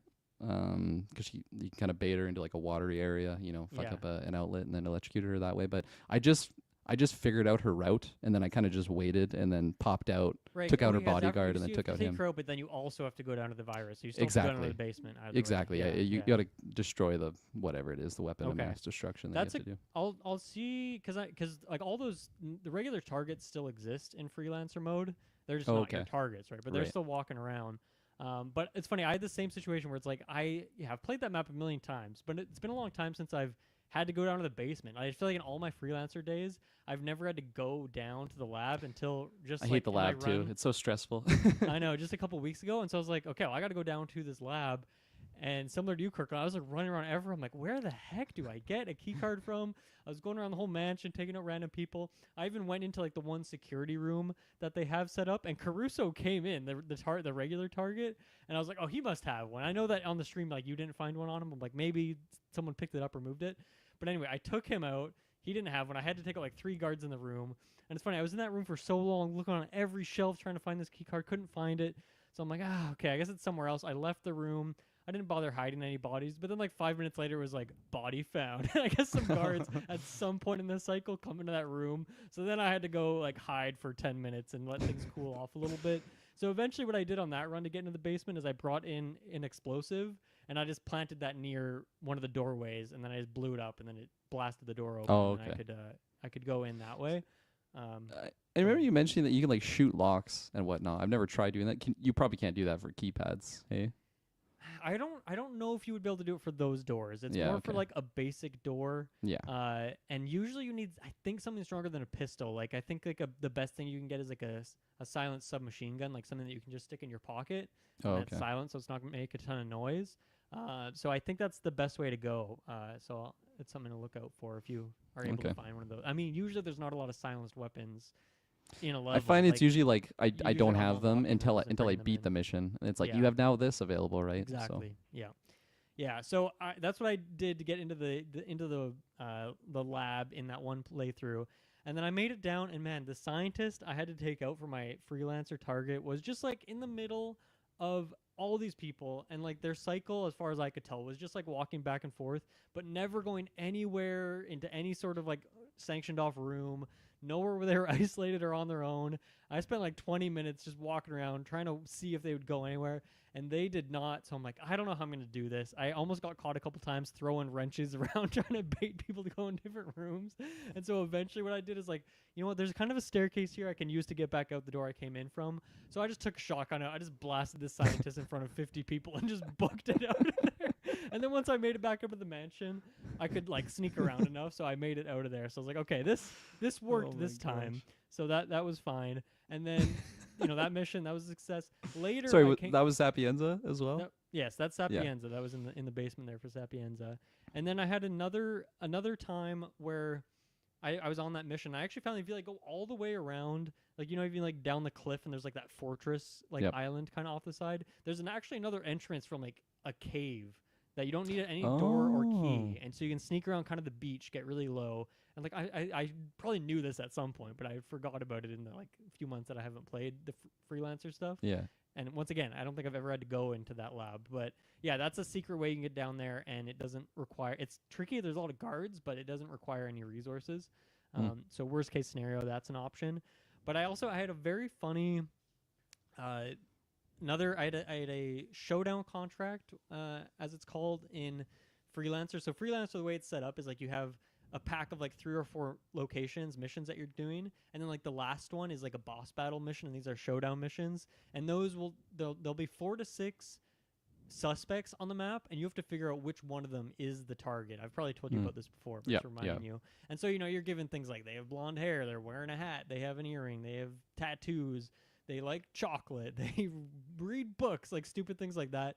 So you kind of go around, you have to scout them out, figure out which one's which, and then take them out, and hopefully you're right. If you're not right, you can take out other ones, but you're going to lose points and all that. And I had a very funny spawn with this freelancer showdown where I spawned on the island. Like I hopped off a boat, I was on the island, and I could not find a convenient way to get onto the mainland. There's guards everywhere, they're all enforcers. So even if once I got one of their outfits, I was like, God, this is going to be really tricky. I don't know how I'm going to do this. But thankfully, one of the targets, or one of the suspects rather, he came onto this island. He came up to like where the cannonballs and all that stuff is. So I was like, perfect. Knocked that guy out. I could tell based on the clues that he wasn't the actual target. But sometimes in freelancer, these suspects will have phones, and because they used to set up like secret meetings with each other. So I took him out, and then I can use the phone. I planted it right there, and it brought in a couple people. And so it brought in 2 more suspects onto this island. I didn't know which one was which because they both fit the tell completely, and I knocked them out. I couldn't tell if they like to read books anymore because they weren't going to do that in their cycle. And I'm like, I can't risk them leaving the island. So I knock them out. and then I just like killed both of them. I figured out which one it was. I'm like, I'm gonna lose a bit of points, but it's okay. And then I could just leave. So I had a very unique mission where the entire mission I was on that island. I never That's so left funny. that fortress, and that was like a really cool, weird spawn. Perfectly planned. Yeah, that luckily worked out. So it still took me a while, funnily enough, even though I was on like one small chunk of the island. But it's funny because I picked that mission because I'm like, Sapienza, such a big open map. I'm sure it'll be really easy for me to get close to these suspects and kind of, tail them, try to figure out their tells. But then I got that spawn, and I'm like, oh god, I'm in the middle of nowhere behind like 30 guards. So that was a really funny situation. And then the other mission I had that was really funny was on Hokkaido, the Japanese mountain one. This one is just, I always have good, funny missions on this one. But this one, there's kind of multiple sections. There's like a little hotel room area. Above that, there's kind of like a more waiting room general area where there's a couple bathrooms and there's like a guard security office thing there. And then you get deeper in, there's like a lab and all this stuff. I went through in the lab areas, took out a couple of my targets there, and then I had a couple more that were kind of in that main waiting area. And it was tricky. Like, this is a very public area that people are walking around. There's guards everywhere. So I'm like, this is going to be really tricky to take these people out. On top of my targets, I also had, like, there's people who will carry, like, special currency. They get, like, marked with, like, kind of like an enforcer icon. Like, they get an icon that you can, if I take that person out, I'll get some currency. And, like, all these people were in this one public area. So it was like, man, this is going to be really tricky. This is, like, so highly public. I went in the security office. I took out a couple guards there because that was, like, a nice secluded area. That worked well. And then I went to this one bathroom, and I was in this one bathroom waiting for people to come and go. I noticed that, like, man, all the people I have to take out are all walking, like, by this bathroom at different point in their cycle. So I'm going to make this, like, a freaking kill chamber. So there's, like, there's the main bathroom where there's sinks and everything. And then there's 2 bathroom stalls, 2 doors. And so very slowly, I'm just, I throw a brick on the ground. I open the door, throw a brick. Someone hears it. They walk in the room. I close the door behind them, knock them out. And I had to do this a few times with, like, random people, just random guards that were getting in the way or hearing my audio distraction. So in the right, I go put them all in the right bathroom stall. I just chalk that full of bodies. There's a couple of people already in there, washing their hands, knock them out, throw them all in there. My right closet's just filled like 4 or 5 bodies at this point. And eventually one of my targets comes through, take them out, perfect, get like a good like knife kill on them, stick their body in there. And then finally after, I was so long in this freaking bathroom taking people out. Eventually my last target walks by this bathroom. I crack open the door, make an audio distraction. They walk in. And this one, I'm like, okay, this is the last thing I need to do in this mission. Then I can just leave. So I close the door, take her out in a very crude way. And the left bathroom door is like closer than the right one. So I'm like, I'll just put her in there because I'm done with this room. I don't need to worry about where I'm putting bodies. I go in there, open this door. There has been a guy taking a fucking shit the whole time I've been in this bathroom for 15 minutes. He's down in his underwear. This guy looks like he's just having the most explosive diarrhea. Like he's not having a good day. And I opened the door carrying a freaking body. Oh my god, that is so funny. I don't know how he didn't hear any of these things. I was knocking people out. I was throwing bricks around, throwing things on the ground, wrenches. He was having a war. He was in a different place, and so unfortunately I had to knock him out because he saw me with a body. So I clogged him in the head with a wrench, closed the door behind me, and I just fled the level. But man, I could not believe that guy was in there the whole time. Like he's gonna have the worst just wake up ever. Just dirty, crusty, big concussion. 7 bodies, like 4 feet from where he is. How does he explain everywhere. that? I was taking a shit. The guy came in with the wrench. Everyone else was dead in there except for him. It's a perfect crime. They might think that he had like some crazy, because this is like a hospital, like maybe he got some weird drugs and was just acting crazy and did all this murder and then knocked himself out somehow. So yeah, Hitman Freelancer, it's just the best. I love it so much. So I'm excited to hear you get back in there and share some more stories. That's like my end game content for Hitman when I get there. I'm excited. That's so funny. So far I think Sapienza holds the record for just my craziest stories that have happened. Like, of course, the stream you were there for witness, but even like my own like experience on that level was just so fun. Like when I hit the lab, and like going so and it's funny. I find a lot of the times with these Hitman levels where like, let's say like I'm scoping out the place, I go somewhere I'm not supposed to. Sometimes I find like if I'm wearing a disguise and I go up to a guard and he's like, "Hey man." And I walk by him and he's like, "What the hell are you doing? You can't go there." And I'm like, oh, okay, sorry. Like, why didn't you tell me that before I walked by you? Yeah. And then of course, like it's a whole situation. Maybe I didn't get out of there soon enough. They're starting to pull. It's like, okay, let's just restart this. This is doomed from the get go. So like if it's an early portion of the level, I'll probably just restart the whole thing and just do it. I rarely like load saves on these levels. I find like I always respect just that, kind of yeah. want to do it on the first go around. It's kind of just like my purist hitman in me. But but like it gets to a point in the level, like let's say I've taken out my first two targets, basically my only two targets on this level. Now I'm in the basement. I have to destroy the substance. And Mm-hmm. like in these situations, it's like, okay, if the alarms are going off, I'm just finishing the mission. I'm getting the fuck out of here. Like it gets to a point like you just kind of have to accept that it's not gonna go perfect. You kind of just have to roll with the punches. And in that one where like I had like my lab coat, you know, like I'm disguised. I finally get into the situation. I'm like throwing coins to get around guards, and I'm ducking cameras and whatnot. I'm doing it all well.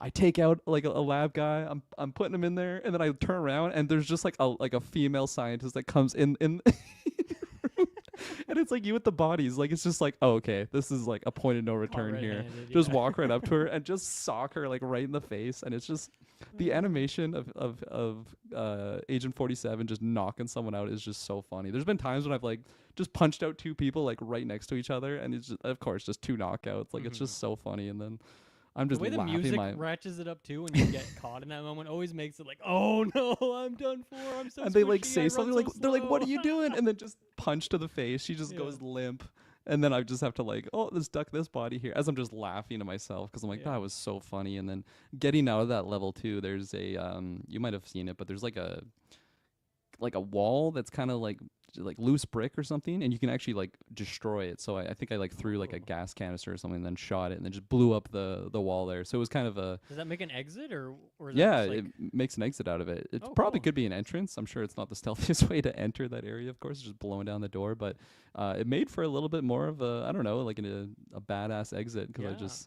I mean, at that point, like it's just, yeah, I'm knocking out people. I'm just trying to destroy the substance. And then once I destroy the substance, there's like two lab rats in there, and they're like, "What are you doing?" And I just punch them out. I'm like, "I'm out of here now. My mission is done. I just need to get to the exit, and I'm good." And then I feel like doing that as well. It's like sometimes it's like, oh, I didn't perfect the level. Let's restart that and just try and do it perfect. Sometimes I am like that, but it's just like really authentic, just kind of rolling with the punches sometimes and Oh, just really yeah. adapting. And that game gives you Yeah, so many definitely. ways to do that, right? Like if you get caught by a camera, you can still go destroy the evidence and do stuff like that. So, yeah, I mean, the game is just amazing. So once I wrap up Stellar Blade, I'll probably jump back in Nice. there, and I feel like it's a different enough game. I can see myself jumping back in. Yeah. But yeah, no, it's Do you know nice to what have map some you have games next? Have you rotations. looked at the next one that you have to jump into? No, I don't remember what like because when you're doing it the Look. first time, you finish a level and it like plays a cutscene, and then I just kind of like watched the cutscene and bounced at that point. I can't remember what it is. It's the one after Colorado. Let me see if I can quickly find that out. I'm Yeah, curious I where I you're going don't think next. there's many left for me Oh, I on think Hitman you're One. on to Hokkaido next. I think you're on to the Oh Japanese man, that's zone. exciting. Okay, I've only heard good things from that about you or about that from you. So yeah, I'm looking forward to it. Hell yeah. Yeah, that's the last one from Hitman 1, and then you're Cool. into Hitman 2 at that point. And Very I cool. imagine like because they are all kind of together now, Mm-hmm. like is there much I don't know, different mechanics going from like Hitman 1 to 2, or they've kind of Um, like updated Hitman 1 for that. yeah, I mean, I think not every map, but a lot of maps do have contained interesting mechanics within, like even Colorado, like the whole setup of that map being like Yeah. only guards and no like civilian areas, or the like as you mentioned with Sapienza, like destroying the virus. That's not, you wouldn't call it like a new mechanic, I guess, but like it makes Right. that map unique, and I feel like they kind of do that throughout. Although I'd say Hitman 3 is more where they have some more new mechanics. Like they have like these shortcut mechanics that they introduce there. They have the camera, which leads to like hacking that you're doing. There's no like hacking minigame. It's kind of just a little bonus feature there, but that's a thing. And then I think Hitman 3, especially some of the maps in particular, like one, just to slightly spoil it, is a mission that has like 11 targets on it, but you only have to kill like 4 of them. And so it makes it like Okay. really interesting on replay throughs, like, oh, which 4 do I want to take out? Or like, to get all the challenges, you have to kill all 11 through different playthroughs. And so I don't know, that's it's hard to call that like a new Hitman 3 mechanic, but it's this one mechanic tied to this specific map, but it kind of changes how you interact with the game. So yeah, I feel like they never truly add, oh, now there's an RPG skill tree, like nothing crazy like that. It's always more like minor things. But it definitely feels like there's an evolution of playing with the what they're capable of with the mechanics of it. So I Yeah. think you'll feel that from Hitman 2. I think also, especially with Hitman 2, I think you're going to notice like, whoa, the graphical fidelity jump is like pretty insane relative. Like Hitman 1, I think they've probably gone back and touched up those maps a little bit, but I think with Hitman 2, actually honestly even with the Japan map, because I think that was a DLC one, I feel like the visual quality is like just insane how much it goes up there. So Nice. yeah, I'm Do you excited remember to like get to that. the year gap between games? Like, was it a couple It was years? 2016, 2018, 2021, so it was not Okay. a big gap at all. No. Well, actually, technically, because technically when 2016 came out, it was an episodic thing, right? Like they were only That's releasing right, one yeah. map a month or every couple months. And I obviously I remember played they it. had like fans voting for like who Oh, is the that what they target did? was gonna be. I'd like to go Yeah. back. I should go back and look at like how that voting and stuff went. That's interesting. But Yeah. yeah, so I guess maybe the first map came out sometime in 2016, and then like I don't know how long it took for the rest of them to come out, but I think they pretty consistently came out. And then I guess with Hitman 2 is when they decided, we're gonna release one full game. And then, because I think the episodic thing, I don't think did very well for them. Like, I don't think that game did huge bonkers sales. Yeah. And then Hitman 2 had like a DLC pack with certain maps, and then Hitman 3 obviously was a whole pack, and then they added one free map later on. So, yeah, but yeah, they definitely did. I totally forgot the episodic nature because I wasn't around for it back then. Back in those days, those dark days. Now you can just jump in and play 21 maps all at your fingertips.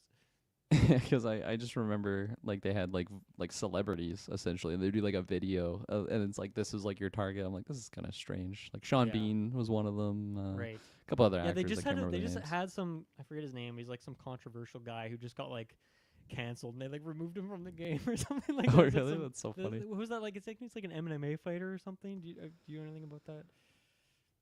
Not familiar, but I'm sure I know there's you're in like football and like F1. I just assumed very random sports. I mean, it's a good attempt. I feel like I'm usually aware of some of these things, but no. Yeah, I weirdly I've never checked out a lot of that. Like there's just so much content that I feel like okay, the base game stuff, replaying those missions to get all the different kills and level ups, and now I'm like into freelancer. I feel like I don't need all that extra stuff, but there is just so much to it.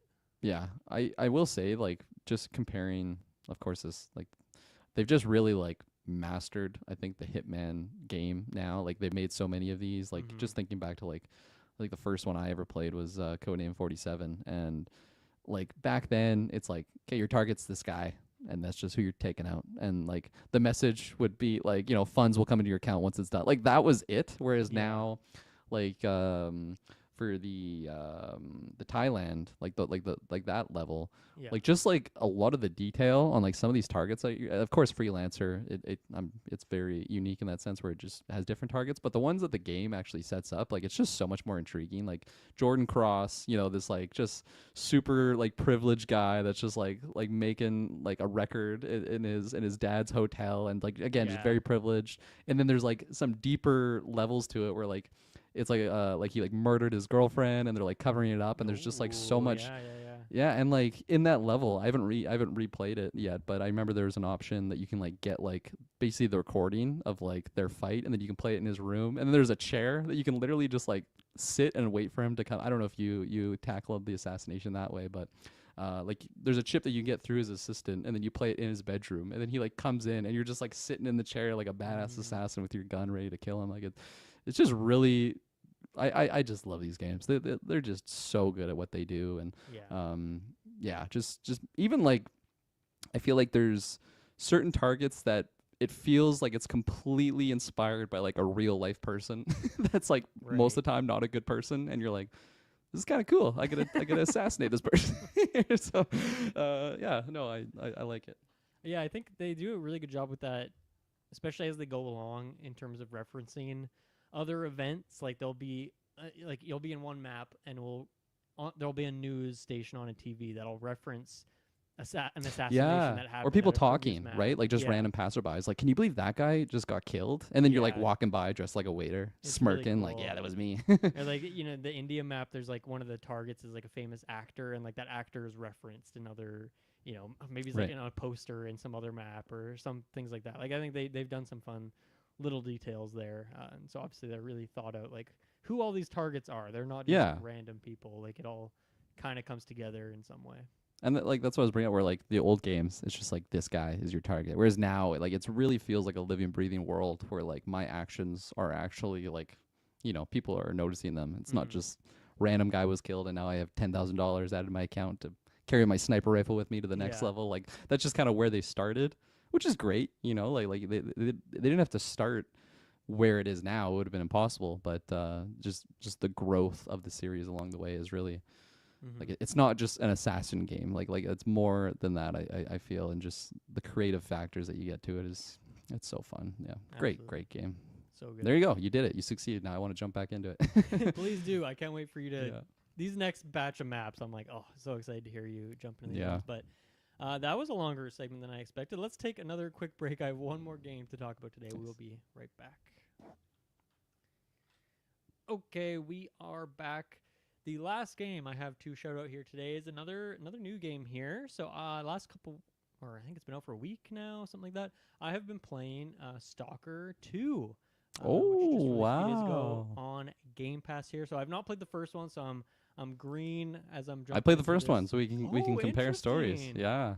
And is that a game that you played through? Just experienced a little bit of it. Played at a friend's house. What's your kind of experience level? It with was it was one that I was always interested in as a kid, and I just never got access to it. And then it was like on Steam, and I'm like, I finally got to get this game. Gotcha. And I jumped in there, and it was just like dated, like Sure.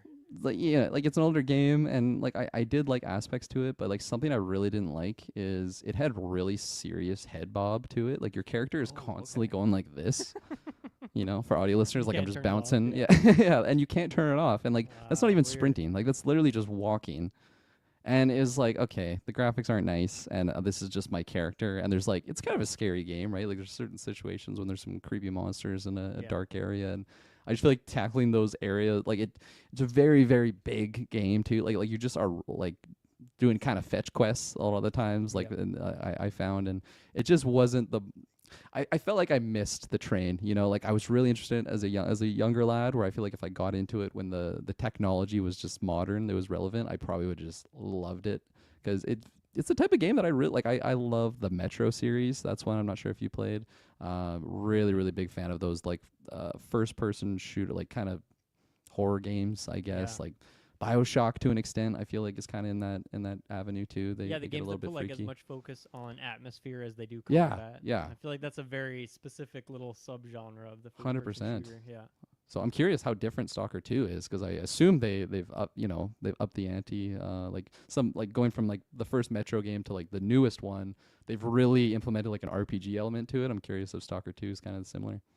Yeah, well, like I said, I have not played the first one, so the comparison, I can't give you much there. From Yeah. what I've seen, just cruising around Reddit, is a lot of people say that mechanically it is very much the same game as it was in the day. Head just like bob? there's no head bob as far as Okay. I can tell. There you go. At Thank least goodness. on at least on console. Maybe on PC they're like, oh, our fans love head bob. Let's bring it back. Let's crank this up. But yeah, for anyone who isn't aware, because I feel like Stalker is a very under the radar series here, and it's funny that you've played the first. I feel like that's never come up before. It's just one of those games that even though you've played it, like it just would not come up in conversation. I think I very drafted often. Stalker 2 on the video game draft. I can't Okay. remember though. I have to check because I think you had another. Oh, you had another game that just came out on the draft.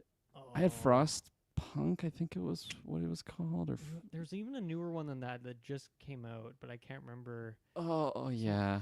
I'm gonna pull it under up. the radar thing. I'm gonna pull it up. See if you can find it. Or maybe it was Taylor. Someone had a game that just came out. I forget, but take a look at that.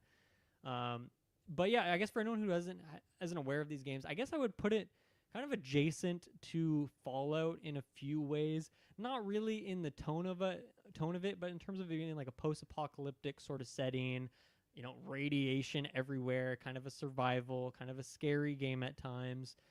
Open world, as you're saying, a lot of fetch quests. But then there's the main quest you can just power down if you want. You're finding survivors in this world, and that's kind of a rarity, but it's always interesting when you do happen upon a survivor.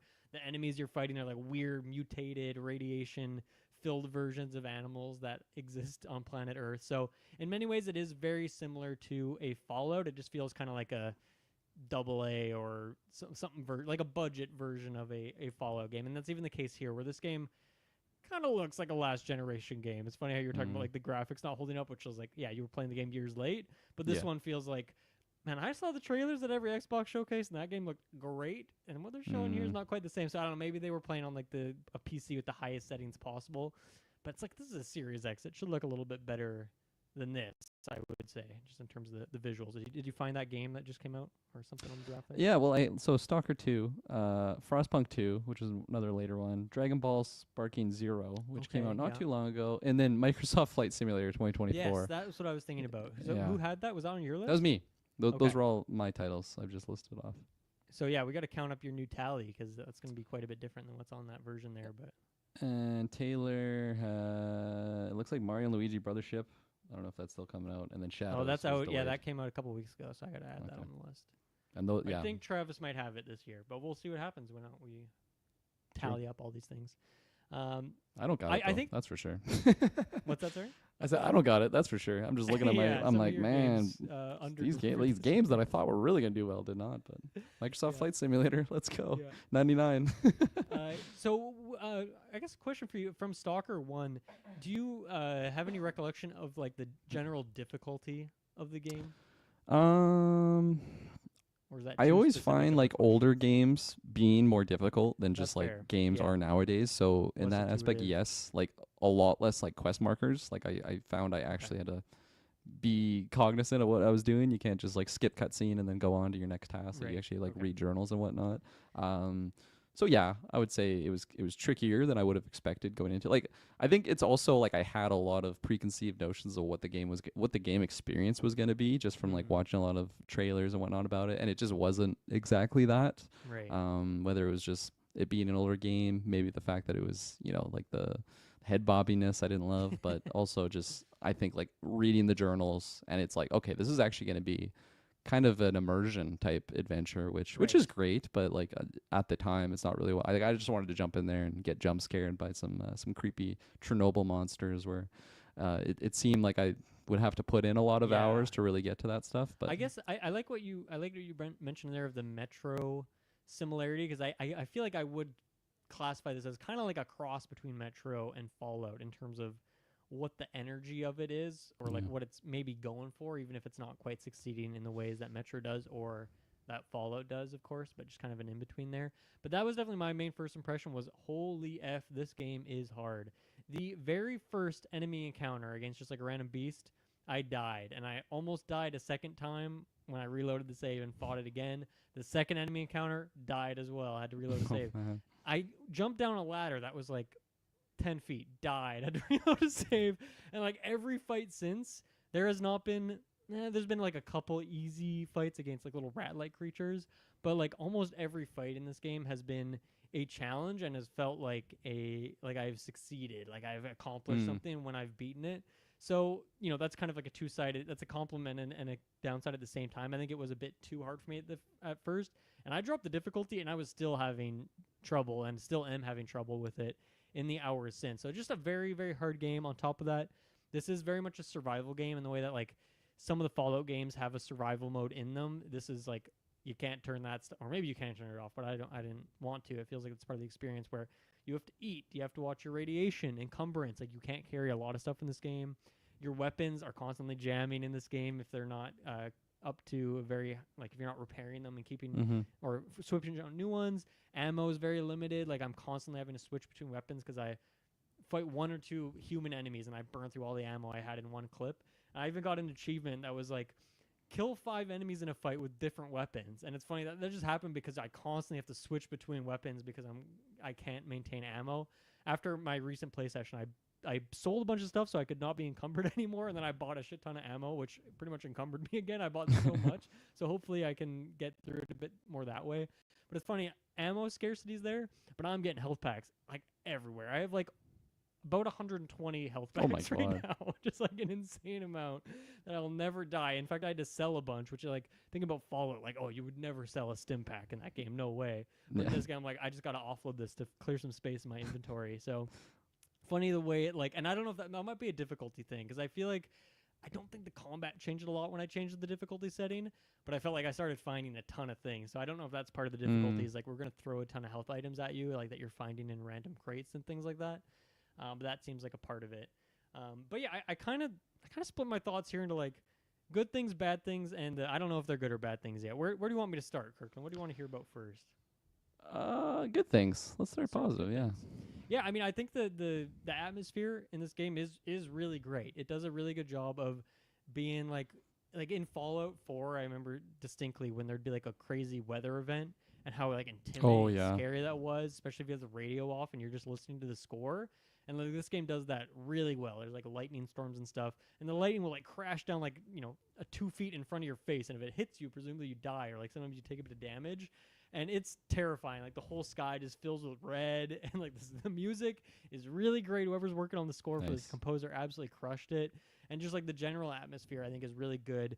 As I mentioned, the graphics aren't quite top notch, but like there's so much detail in the environments, and so I just feel like I really get immersed in it. The game is really, really dark, like just visually speaking. Like you have your flashlight, but with your flashlight, it's still you can't see a Oh whole yeah. lot, so that adds a lot. You think to that's the bad? Go check out scariness the first factor. game, man. My gosh, like the flashlight is like non-existent. And It's the lighting was worse. Lighting yeah. mechanics were worse back then. And as I mentioned, like the fights, like particularly when I was playing yesterday, I had a fight where there's probably like 20 or 30 enemies, and thankfully they came at me in like waves, and I didn't have to fight them all at once because there'd be no way. But man, I probably popped like 30 health things during this. Had to constantly pick up weapons off the ground to get more ammo because I'm not gonna melee all these guys. And like it was a really great fight. It felt really great when I succeeded in the end, and that Nice. does feel like even down to when you just have a fight against like 3 or 4 monsters in the wild, it Mhm. still feels like an accomplishment. And I think that is a testament to it. So the fights have been really fun so far, even if they can be a little bit janky at times. And yeah, I think that the strongest thing for me is the atmosphere. I like I don't know, just going around to the different towns, interacting with people, managing the inventory, the survival element. Like I like that stuff in here. It just feels like a bit more hardcore version of a Fallout game without it just like being a bullet sponge fest, which I feel like is what happens in a Fallout game. If you turn up the Yeah. difficulty, it's like it's not like more fun. It's just more annoying. Whereas this game just like I don't know. It's funny playing like Astro Bot and Astro's Playroom back to back, which are games with zero friction at all, other than like sometimes they'll put a bit of friction in the controller, like the trigger, when you're like pulling on a certain thing. But this is like the complete opposite, where this game has so much friction to it in like every little thing, like whether it's just interacting with the menu, fighting an enemy, even like Fallout when you're like picking up items, and I feel like you don't have to have your cursor right on the item. It'll be like, Yeah. oh, I know you want to pick that up. You can hit the button. In this game, you like. It's a soda can you're picking up. You better have your cursor directly on that soda can. If you're at a centimeter off, you can't like hit X to pick up. So even down to like that stuff, it just feels like so much friction, which I think I always want in small doses. I'm not always looking for a game like this. I like to, if I play a Souls game, like I'm good for like 3 years and then I'll play another one. And so I feel like I maybe I was in the mood for something like this, but it's like some of those things are working for me. And Yeah. maybe it's because it's like, oh, I can play Stalker for a couple hours and then I can go play Astro for a bit and then just cool off. And it kind of is like a nice pairing somehow, weirdly. Getting into some of the bad stuff, I think the main thing here is that this game is very buggy. It is in a pretty rough state right now, and that's been kind of confirmed. I've seen a lot of articles and people on the Reddit talking about that as well. A lot of animations, like the running animation with your gun, was working for a while, and then just my last playthrough, whenever I'd run, my guy still just holds the gun right in front of him. It's just not activating. The game's really buggy. The controls are really wonky. I messed around with the like controller sensitivity, the auto aim, all that stuff like a bunch, and I could never get it quite right. And I was even wondering like, did my controller just start having drift, or is this game just really wacky? And it turns out it's this game, because this game, I saw an article today that said that this game just doesn't have like a dead zone on your controller. So if you touch your control stick at all, your guy just starts like going like that. Like it's just zooming across the screen. Also, the like auto aim, which I had to turn on because the controls are so weird, it like works through walls. So you'll just be walking, and if there's an enemy out there, your aim will just start like drifting off the side of the screen. So that's like the biggest issue for me, is like this game's really hard to control, which makes, that is maybe one reason why the fights are so hard, because the controls are really bad. Yeah. And I can't make them better. So that's something that I assume mouse and keyboard would just be like the way to play this game. But it's pretty rough on a controller, at least right now with the current like 1.0 version that it's on. That's really rough, because I feel like that's something that I would just drop the game, honestly. Like if it's just really hard to get through, like way back in the day, shouts out to Payday 2 or 1, can't remember. I played it on like PS4 when it came out, And for some reason, it just felt like you're playing a fucking blocky game. Like the aiming, you like Payday 3, I move, think, had the same issues at launch. and it's It's just so really janky. blocky. And then I got it on Steam, and like that's one of my most played games on Steam. I absolutely Right. love that game because you got the keyboard and mouse element, and one that like I do want to give another chance, but I was really surprised by. Actually, like Doom, like Doom 2016. Mm. I booted it up on the console, because like it's on the PlayStation catalog, and I found like the aiming was like that. Like I would move my joystick over, and it just seemed like really rigid in my movements, like not fluid. And it's like, wow, like this game is just And known as Doom, you need being, like Twitch reactions, quick yeah. turnarounds. That's not a game to play on a controller No, for exactly. sure. So like I had that situation, and it's like, oh, okay, I think this is just gonna be like a PC, like playthrough, just so that I can really get those quick reactions, because I've heard those games are just so fun to play, and you want to be like fluid. And what makes a game fun to play is not dealing with bugs or having like Hmm. just really laggy movements. So that's unfortunate to hear, Yeah. big Yeah, time. and I like your point there of like how you said, yeah, I would just dip out of the game at that point.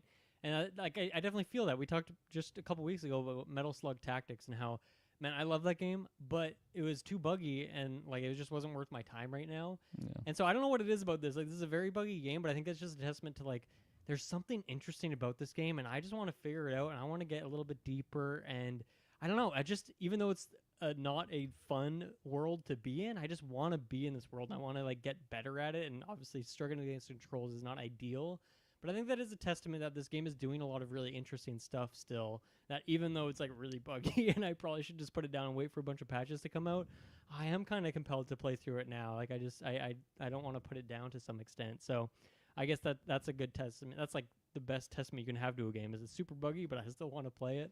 Yeah. Doesn't happen very often, especially with the Game Pass thing, where it's like, I don't know, I didn't buy this game. I don't feel an onus to actually play it now. I could just put it down and pick it up later.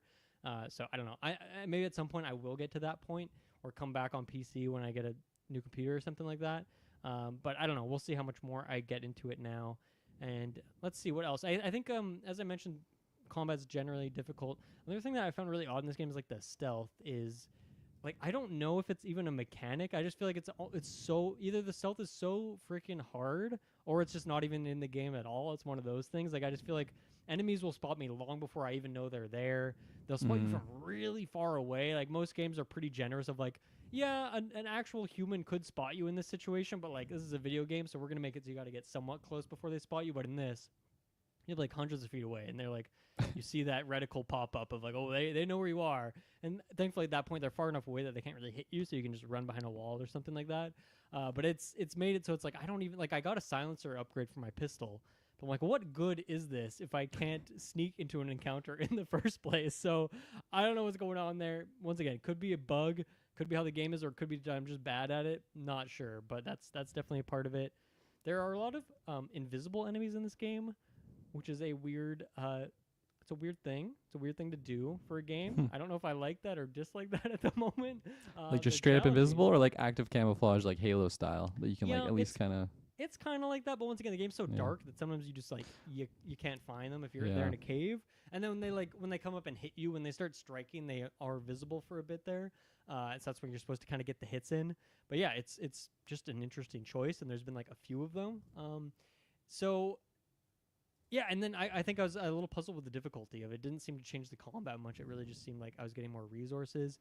And then another thing too that I don't know if I like or dislike this is like, as you're exploring the world in a very Fallout way, in Fallout I'm programmed like every single building I'm going to go into, I'm going to loot every countertop, every box, all that stuff. I'm doing that in this game, but I'm finding there's just a lot of empty buildings. And it's like, yeah, that's probably what a building in a post-apocalyptic world where people have already scavenged through would be like, so it feels a little bit more immersive. But then it's also like, am I missing out if I don't go in every building and in case there is something there? So I don't know. That is something that, like, I guess the pacing is a bit better because you're not stopping as much to just like loot around and get screws and ammo out of random pockets of things. And then sometimes there are rewards you're finding, but it's just an interesting difference that I feel like from a Fallout inspired or similar game, that it really stands out to me that there are a lot of empty buildings in a way that are just there to add to the atmosphere. Like, you can still go in them. They might even have a staircase so you can go upstairs, but there's just like nothing to be found in there. So it's an interesting thing. But yeah, I've put a few hours into it at this point. Story wise, I don't have much to say yet. Like right now, I am very much like an errand boy. What you're saying, like anytime I need help from someone, they're like, "Yeah, I'll help you, but you got to go fetch this thing for me." Or my friends got lost in this building, so go save them first. And I feel like I haven't got too deep in like the actual main story to see what's going on there. There is a lot of mystery in terms of like you're in this zone, which is this specific space where all these weird events are going on, and then there's like anomalies that you're finding, which are powers you can get onto your character, but they're also very dangerous. You're seeing like these weird warbled things in the map, and if you walk into them, you just like die instantly. So you have to like throw screws into them to like detect where they are and make them dissipate for a bit, and as you can run through them. At one point, after this cutscene, I'm dropped in this place where there's like those in every direction. Once again, I had to reload that save like 5 times. I was like, I'm throwing screws everywhere. I'm running through these things, but I can't see anything. They're all just like these warbled, invisible orbs. So I don't know. Once again, friction, but interesting. Even though there is all these like roadblocks in the way. So yeah, I don't know. It's an interesting game. I don't know if I can really recommend it. You know, if you're on Game Pass, sure, give it a download. But even then, I would probably suggest everyone wait until they ideally patch out some of these bugs, because it's just, I don't know, if the controller's like not working properly, that's kind of annoying. Like as you mentioned, like it's very obvious sometimes if a game was made on PC and then like ported to console, and then it's very obvious the opposite times sometimes where it's like, oh, this is a console game that was then ported to PC, and you ideally as a player you like never notice those things because they do a good job with the ports. But I feel like in this case, like, yeah, this was probably a PC game that like they somehow got working on an Xbox, but it was like not the intended place, even though like Xbox funded the game and published it, and it's like a, I don't know, I guess a second party game for them. So just kind of a weird situation all around. But as I said, I'm still being pulled in for some reason. So there's something about it that is, there's a secret sauce to it that I can't quite call out yet. I feel like I do get that just itch for like a survival type game like that. It's usually Fallout 4 that I'm jumping in like to scratch that itch. And it's like as you were going off about some of the Stalker things, I just remembered Stalker 1, because I jumped into it much later. Like it still had like a really positive fan base to it, and the reason being was because like it had major mods like support. Like people were just going Probably off on like bob removal mod too. 100%, right? Like completely just like they had the bones of the game, and they just like really made it. Steam, or do you need to download like some other mod launcher? I imagine they would have a lot of it on Steam, but for like Skyrim modding, for like just pulling from my experience, like you have like the Steam version, but if you really want the proper Nexus stuff, like you would get like a third party Nexus mods. That used to be the website that I used. I think they've since rebranded, but Nexus mods, they had like the Skyrim one, and then they had the Fallout one. I'm pretty sure they even had like ones for Stalker. Like it was just like a mod manager system, and then usually through the website, that's where people post the mods and whatnot. But because I get that itch. I mean, it sounds like the game's pretty buggy right now. It's a good time to maybe wait for that, but like you still like the survival aspect to it a lot. Like it is one of the, seems like the more positive. I remember that was something that I can't remember if it was Fallout 3 or Fallout New Vegas that like at some point added in a survival difficulty. New Vegas. I remember that was a big thing. Yeah. Okay. I forget if it was at launch and I just didn't play with it right away, or if like and then on a subsequent playthrough I tried it out, or if it was a thing that came out later as an update. But I remember really liking that, and then I was kind of bummed in Fallout 4 how they'd never had a heart or like a survival mode, and I think they maybe even did patch one in later, or they definitely had one later, because when I was playing it last, that's what I was playing it on. But yeah, even then it felt kind of half-assed, you know, and I feel like either New Vegas's was better or just something about it wasn't quite the same. And so I feel like that's what I kind of like about this, is like it's a very similar Fallout game, but the survival mechanics feel a lot more thought out. You don't need to sleep, you know, so it's like missing that part. You don't technically need to drink water. You just need to like have any sort of food, which could be water or it could just be like bread or whatever. So I don't know. It seems like there could be additional layers on top of it, but it is something that I like, and I like having to like maintain my gear. I'm trying to decide, okay, which weapons do I actually want to keep because of the encumbrance, which is brutal, but also does make me think about the things I'm keeping, what weapons I'm upgrading when I get back to town. Like, actually costs a lot of resource to repair my weapon. I don't think you can do it without the guy in town that does it, or at least I can't yet. So it's like, that's like a big decision that I got to make there, and like how I'm spending my money. And I like having those decisions, because I feel like in Fallout I always have a million caps and I never like spend them or like know what to spend them on. But And they even, weigh like, nothing too, right? Like yeah. you can just have infinite And that I think that caps. was even a part with the survival mode in Fallout was it made your ammo have weight to it, right? Yeah. Whereas in this game by default your ammo also has weight. So it's like it is that risk reward of do you carry a bunch of ammo and now your mobility sucks, or do you Mm-hmm. like carry very little but then you're gonna get into these encounters where you're running out of stuff. And I don't know, I just like having to like be challenged a little bit. Yeah. It's something that I feel like a lot of games aren't doing, No, or I 100%. just maybe I don't default to the highest difficulty. But even in this game, I'm Yeah. on the easiest difficulty, and it's still making me have to think about these things and make decisions. So I think I think that's what's really keeping me clicked in. I think if I had to Nice. boil it down to one thing that's keeping me in, it would probably be that the way Yeah. those kind of systems feed into each other. It feels very, very cohesive, and it's clear that even though I'm playing this for the first time, like this series, it's clear that this was a game that came before, and this is like a sequel to it in a sense. Okay. It feels like they've kind of refined some stuff, even though Yeah. I don't have that point of reference. I'm just saying based off like how well some of that stuff is put together or thought out. Yeah. No, and like, pardon me, those realism aspects to it that just make you more immersed. I feel like I'm always appealed by those types of Yeah, features. definitely. Like even like for Skyrim, for example, like when I play that now, it's like a heavily modded version that I play, but like I have things that make it so like my coins, have weight to them, and like if you have Nice. high strength, I can't just carry infinite amount of like dragon bones, like these super heavy resources. Like I actually have to go to my base and like figure out what I'm gonna bring, or if I'm making a big purchase, like I can't carry all my coins, so then I keep it like in my home, which to me it just adds to the overall experience, and it's something that it's not a core element of the game, which is it's nice because not everybody likes playing that way, but it's I feel like it's almost bold actually to have that as like a core foundation. Like Yeah. no, like it's gonna be a struggle, and for the crazy people out there, like that's just so appealing. Like man, finally a game that you can like just really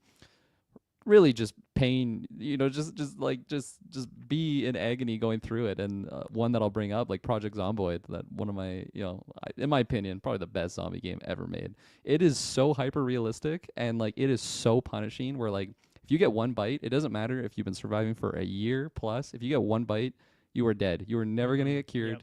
You are dead. So like it's pretty easy to take out zombies, but it's also super easy to get complacent and like I'm just gonna open the door because I'm looking for something. You open the door and there's just a zombie right there, grabs you, bites you, and you're just dead. Like you don't die instantly, but it's like, oh, I got a bite, so maybe in about 2 days now I'm gonna turn to a zombie, and it's so punishing in that aspect. And of course, there's so many other elements that make that game super hyper realistic, but there's a certain percentage of people that just they get Yeah. that they Yeah, love it's- those mechanics. I even think of like Starfield. I remember, I think it was probably in like an interview. Todd Howard was talking about how at some point in the game's design they had this feature where you actually had to like think about how much gas you had in your ship, or how much fuel rather, and that would limit like how far you could travel. And if you had more fuel, you could go further, but like obviously that would take up weight, like encumbrance on your ship, that kind of thing. And then eventually they just decided to cut it because it was too much of a hassle. But then like there is still this weird system in the game where like you can only jump a certain amount of systems at a time, and so it ends up feeling like this half-assed system. But then also like the way they solved that problem was to just remove it and take away like all the friction and make it very palatable for like just most players, which I feel like is the thing that Bethesda just does now more than ever, Yeah. right? And like I totally understand that decision. I think it's probably the best decision if you want the most people to enjoy your game.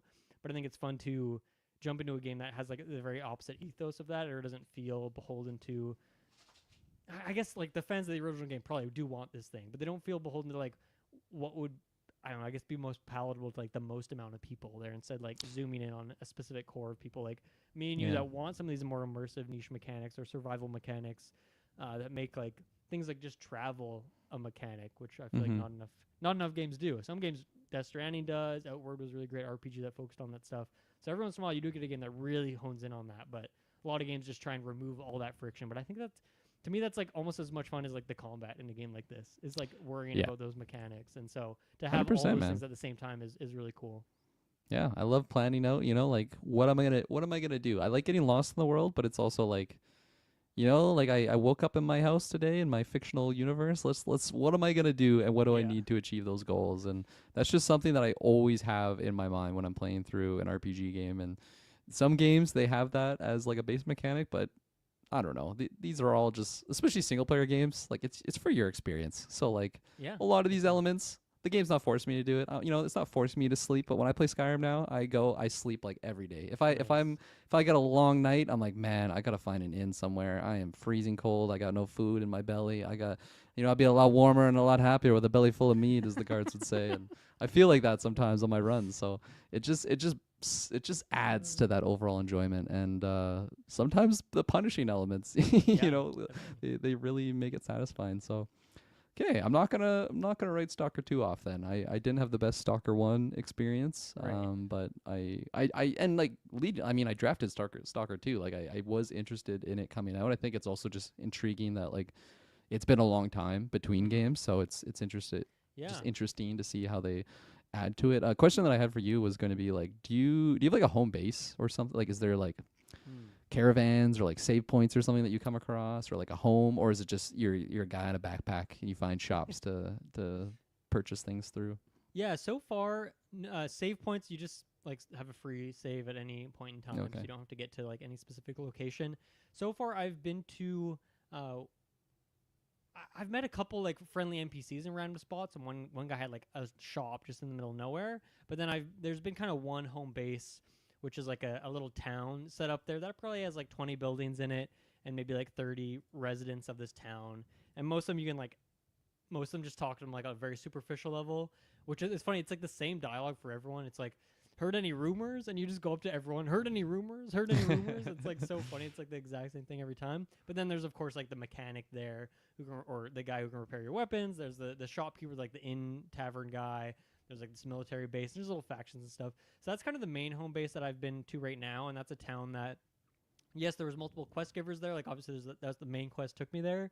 But then there was also like 3 or 4 other people there that asked me to do stuff. And so I went and did all these side quests. But then I had to return to the town to bring them back. And so that was like a couple planned out routes of like, okay, I'll go crush these 2 or 3 quests because they're in a similar spot on the map. Come back to town, unload, resupply, then go back out to these other ones that are more south. Take a trip up to the east. Come back to the town that way. And plan your route out that way. I don't have a house in this place though, and I don't have anywhere so far that I'm able to like put my goods. If like I have an extra gun, I don't have like a crate I can put it in. I came back to this tavern like hours and hours later. My gun that I dropped on the ground was still there. So like maybe that's reliable. I would not want to risk putting a valuable good just on the ground in a random building. But yeah, I haven't found like a house or anything like that so far. I will say though, I'm finally just ready to leave that town and leave the overall map is kind of split into like a province kind of structure as well.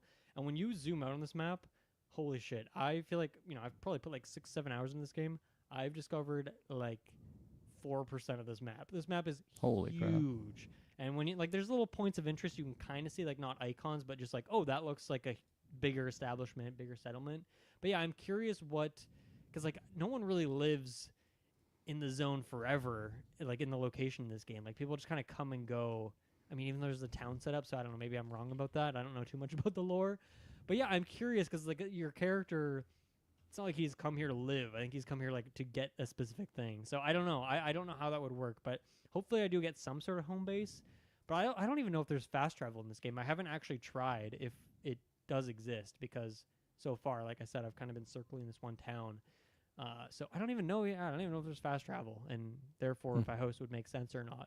Because if you don't have fast travel, then a house is like, what am I going to do? Trek back 10 hours to get back to my house? Like, it's not going to make sense, right? Yeah. You reminded me of a certain video that you did about your Morrowind experience and how you don't have a house in Morrowind. And it just seemed very similar. Which people in the comments told me otherwise. Apparently there are houses. And that's just crazy that I've played Morrowind for hundreds of hours for 20 years. And I did not realize that there are a couple houses that you purchasable houses. Wow. A couple of them are like a DLC thing, and I didn't actually like. I had the expansions later on in my life, but when I was like a nostalgic kid, I wasn't playing the expansions. And then one of them, which is funny because I was thinking about making like a follow-up video to that where I talk about some of these other mechanics, but haven't done that yet. But one of them is like you have to do this long quest line that has like 12 steps to it, where there's this lady in this one town.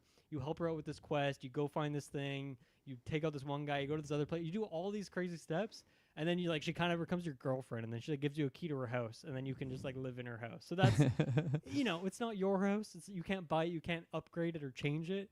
But there are a couple loopholes that people told me in the comments. I see. Yeah, or you can just kill someone who you like the house of, and that can be your house, and no one's gonna come in and stop you in the way that a Hitman NPC has Yeah. a route. No one's gonna walk into your house and see you.